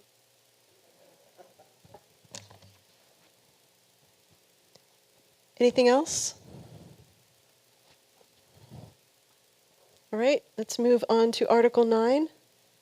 Oh, wait, that was Article 9. That was it? So we are at Article 10, which is to elect officers as required by the Middlebury Town Charter. But first, I know that Library Director Dana Hart and Joe McVeigh wanted to do a quick update on the library bond that was voted on last year. Yes, it'll be very quick. Dana Hart, Library Director. Nothing on the ballot about the library this year, no vote needed. This is just an update on the project. And I want to start by thanking our select board and all of you for all the support over the past few years, doing the work to get us to where we are. And that is right at the brink of construction. So REARC Company and other contractors will be mobilizing on site in mid-March. And then construction will begin in early April, so that's coming right up, and Joe is going to talk in a little bit more detail about that in just a moment. Meanwhile, Mini Ilsley is open at 30 Main Street. We are so grateful to the National Bank of Middlebury for providing that space for us. It is beautiful. It's really awesome. I highly encourage everyone to come in. We were not, of course, able to fit all of our books into the mini library, so about 2/3 of our collection are stored at a facility in Vergennes, which is being generously provided by Vermont Industrial Parks. You can still request those materials. You do it online. It's very easy to do. If you haven't done that before, myself or another librarian will be happy to help you do it the first time. And we're sending a librarian out to Vergennes once a day to bring books back. So it's a pretty quick turnaround time on the books. Sarah Partridge Library in East Middlebury is also still open to the public, but as of today, they are back to their regular hours, just 3 days a week. They were open 6 days a week while we were closed for the move. So thank you all for your patience as we navigated that relocation process. Thanks, Dana. I'm Joe McVeigh. the chair of the ILSI 100 project team, and as of tomorrow, outgoing library trustee. I wanted to echo Dana's thanks to all of those of you in the community as well as the select board for your support of this project. It's kind of surreal for us to imagine that this is actually happening after all of these years of planning. Well, although we're very excited about the project, it is going to cause some inconvenience downtown, and we just want everyone to be aware of the fact that the upper parking lot behind the library and behind the town offices is essentially the staging area for the construction. And those of you who have paid attention to the design will recall that we're going to tilt the parking lot outward somewhat, sort of towards the town hall theater. This is going to involve installing a retaining wall. It's one of the first things that will happen. And one of the next things that will happen will be the demolition of the 1988 and 1977 additions. All this to say, as Dana said, in about 2 weeks or so, some fencing is going to go up around the entire construction area, and that area will include the upper parking lot, and it will also include the ramp between the upper and lower parking lots. Although that does not appear on any town map as a road, it essentially functions as a road because people use that ramp to go up and down and to go out onto Cross Street. What this means is that you'll be able to go into Bakery Lane from, or into the lower parking lot from Bakery Lane by Taste of India, as you normally would. You'll also be able to go in from the other entry by the counseling service near the roundabout, but you'll only be able to get out from that side there by the counseling service. And as you know, when you come out onto Cross Street there, you can only turn right. So that means if you want to get back towards the college, you're going to have to take a detour through the downtown area. So we just want you to be aware of that. We'd love to keep you informed about this project. Dana puts out fabulous updates. If you go to the library webpage, there's great detail about this project, and you can sign up for regular updates. I'd also just like to take this opportunity to thank Dana Hart, our library director, and her staff, who've done an incredible job over the past few weeks, moving, with assistance, some 50,000 items out of that library and into the storage facility in Virgins and to the new mini Ilsley, which we hope you'll come and visit. Thank you.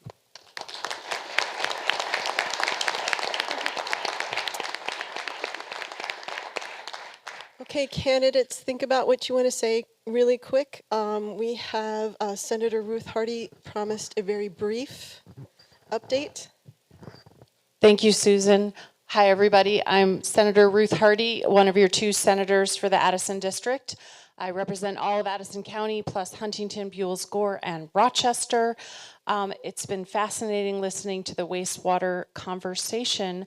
I wanted to just give you a brief update on some of the things that are happening at the State House. The major topic of conversation with most people is the education plan that you may have heard about. The governor has proposed an education transformation plan, as he's calling it. The plan was revealed at the beginning of the session in sort of small increments, but the bill was not introduced until last Wednesday. So we are just getting a look at all of the details. And of course, as you all know, the devil is in the details. The plan proposes to reduce our 112 districts down to 5 school districts. It proposes statewide school choice for private schools. It proposes consolidating a lot of the decision-making at the Agency of Education, and it proposes a new funding formula, which is a big change from our current funding formula. So there are a lot of different changes. Addison County would be lumped in with Chittenden County, Grand Isle County, and Franklin County. So that is a big concern of mine. And as it stands right now, the plan doesn't really save a lot of money. It doesn't seem to save any money. So I'm looking definitely at the finances of it all. And I serve on the Finance Committee, which will be one of the committees that works most closely on the finances. So I'm happy to answer more questions about that. Of course, you know, we have a lot more work to do on that topic, and it definitely has a big impact on our towns, our schools, and our kids. So I think it's something that we need to make sure that we are careful about. But of course, we also heard that people want lower property taxes. So we're trying to work on how we can do that without having major disruption to our schools, especially during a time when there's so much happening at the federal level that will make our state funding pretty fragile and vulnerable right now. Vermont is heavily dependent on federal funding. You heard that with those bond projects or those wastewater projects, and our state level is in general as well. And I serve on also the Natural Resources Committee, which will be dealing with both these issues. I haven't seen the sludge bills yet. I think they're in the House. But if they make it out of the House, they'll come over to the Senate to my committee, and I'll be sure to keep Emily in the loop on those. Also, the 3-acre rule, which you just heard about in terms of the stormwater, that is something that was passed as part of the Clean Water Act a few years ago, the sort of all-in for Clean Water Act prior to my time in the legislature. But a lot of communities are dealing with that right now, including Middlebury, obviously. There is a bill in the House that will be coming over to the Senate that's related to that. I don't know how it might impact this project, but again, I'll try to keep Emily in the loop on that. We're also dealing with a bill about salt and the overuse of salt and how it's impacting our waterways. So if you're a snowplow operator and want more information about that, it's a voluntary program, and I'm happy to update you. We did just pass last week, the Senate Agriculture Committee passed one of my bills that creates a farm security fund to help farmers recover from extreme weather events, including things like the flooding, the freezing, and the windstorms that we've had over the last couple of years. I'm optimistic that that bill will get through and help a lot of farmers in Addison County be able to recover more quickly throughout the state as well. Healthcare is another big issue that is driving the cost of our education budgets as well. I introduced a bill that's getting traction about creating reference-based pricing, which would limit the prices that hospitals can charge. We have one of, if not the most expensive hospital in the country in our UVM hospital, so that is driving a lot of costs throughout the state.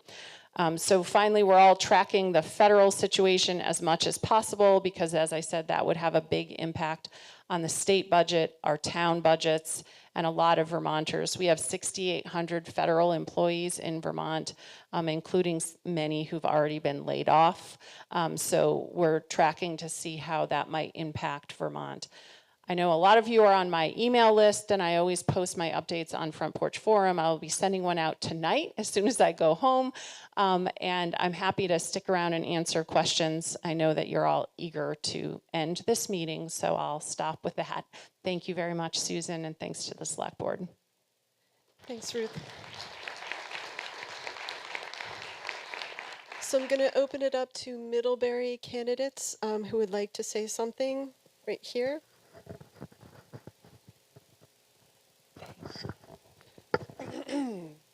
Hello, I'm Megan James, and I'm running for Middlebury Select Board.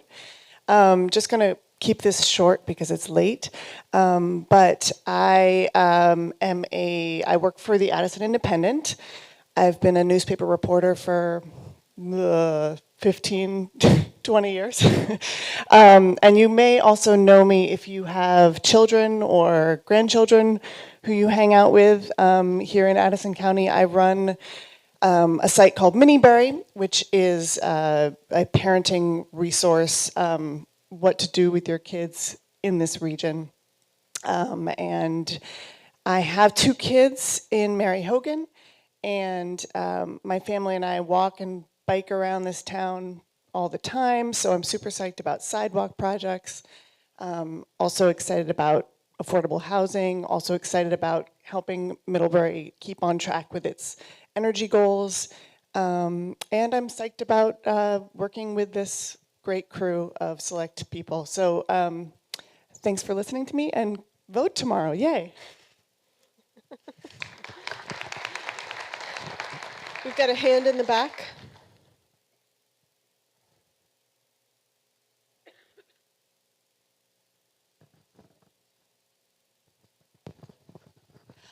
Good evening. My name is Diane Lawson, and I am running for a 3-year term on the Ilsley Library Board. I am a retired librarian and a resident of Middlebury, and excited to ask for your vote to help the library maneuver this very challenging time. Thank you.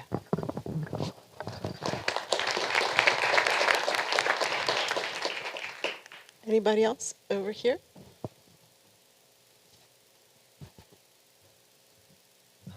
I'm running for my second term on the select board on the ballot tomorrow, and I have had a great first term. I'm glad to know so many of you better than I did before I joined this board, and my goal still is to increase regionalization, which we talked about on several of the previous items. I think that Middlebury provides services to the entire area, and we need to find ways of making the area support those services.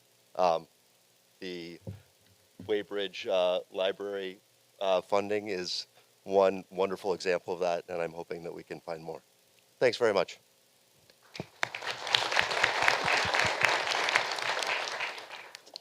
Over here. Good evening, everyone. My name is Ron Macliffe. Can you say it a little louder? Yeah, good evening, everyone. My name is Ron Macliffe. I'm a Middlebury parent educator. I've been here for about 3.5 years, and especially in light of kind of all the winds that are flowing in from both Montpelier and Washington, I'm running for school board, ACSD school board, with a real emphasis on the need for local power, and it's wonderful to see kind of this wonderful tradition of the town meeting in person. I have a lot of respect for the work that the board does, but I also think that we could be better at having, I guess, difficult discussions with kind of grace and solidarity across the district and not just within the town. And I think we can think creatively about taking advantage of the really great resources, human resources, especially that we have in town with retirees, students, and the like. I'm also supporting Jess Venable Novak for school board, who had to go, but is a wonderful activist and would be a great new voice on the board as well. Thank you. Thank you. Go ahead. Go ahead, Izzy.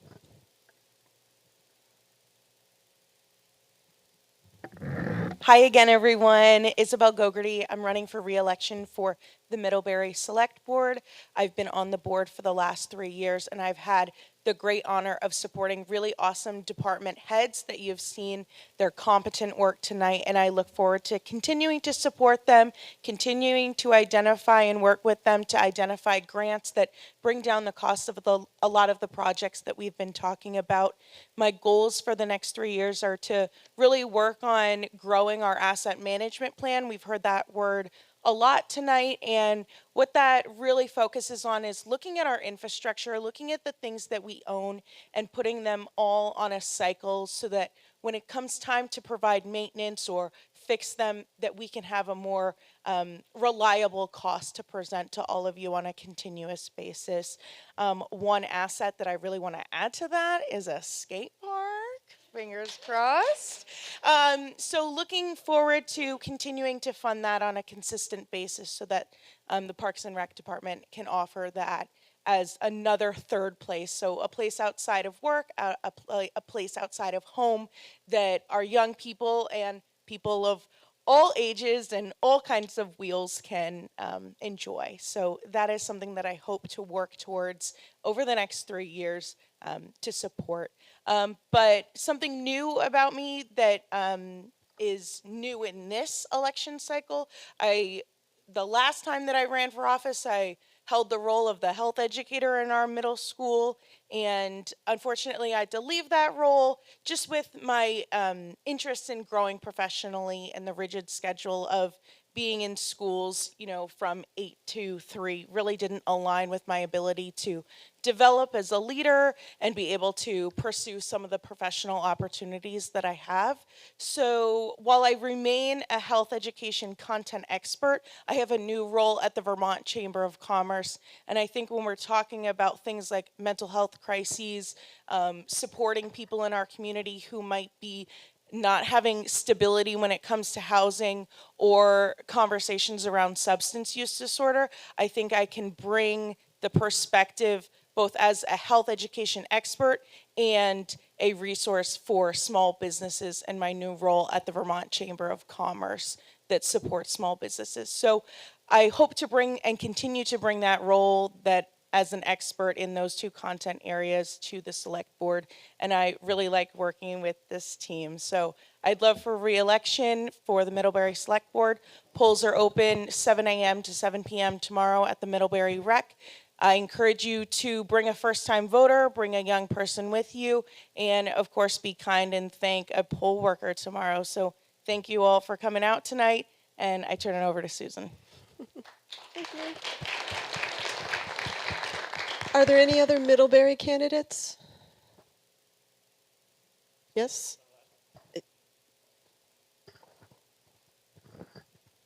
Hi, Steve Orzak. I am an incumbent on the ACSD school board. I am a Flatlander, but I've been here since 2009, and I've taught here and internationally. And you may not know me directly, but you might know my intelligent and hardworking wife, Mary, or my precocious son, youngest son, Peter, a product of the Middlebury school system. In the time that I have been on the school board, I have filled various roles. One is as a representative for the Patricia Hannaford Career Center, of which I am a vice chair now. And I would love to hear Ruth's conversation about how the governor is cutting funding for CTE, which I think is a terrible mistake. I was also the lead negotiator that successfully negotiated the teacher's contract and the support staff contract that caused the budget that you're going to vote on tomorrow to come in at $51 million. Yes, you're talking about a $49 million bond. We manage $51 million a year. So we're really, really trying to keep those costs down, and the labor contract negotiations was an important part of that. And I feel like I can take a lot of responsibility for how that number came in. So I'd like to continue this work. Unfortunately, and I hate to go negative as some of you may perceive this, but last year I came up here and warned you about SOS and their machinations to make sure that you keep even the smallest of schools open. Next year, we will be operating Ripton School on a $1.2 million budget for 28 students. That is an average of $43,000 per student, whereas Mary Hogan students will get $29,000. So tell me there doesn't need to be a conversation about that. But while I'm up here grandstanding, as Mary Slozar has accused me of in that terrible article in the Addison Independent. Steve, just be careful, okay? I am not grandstanding.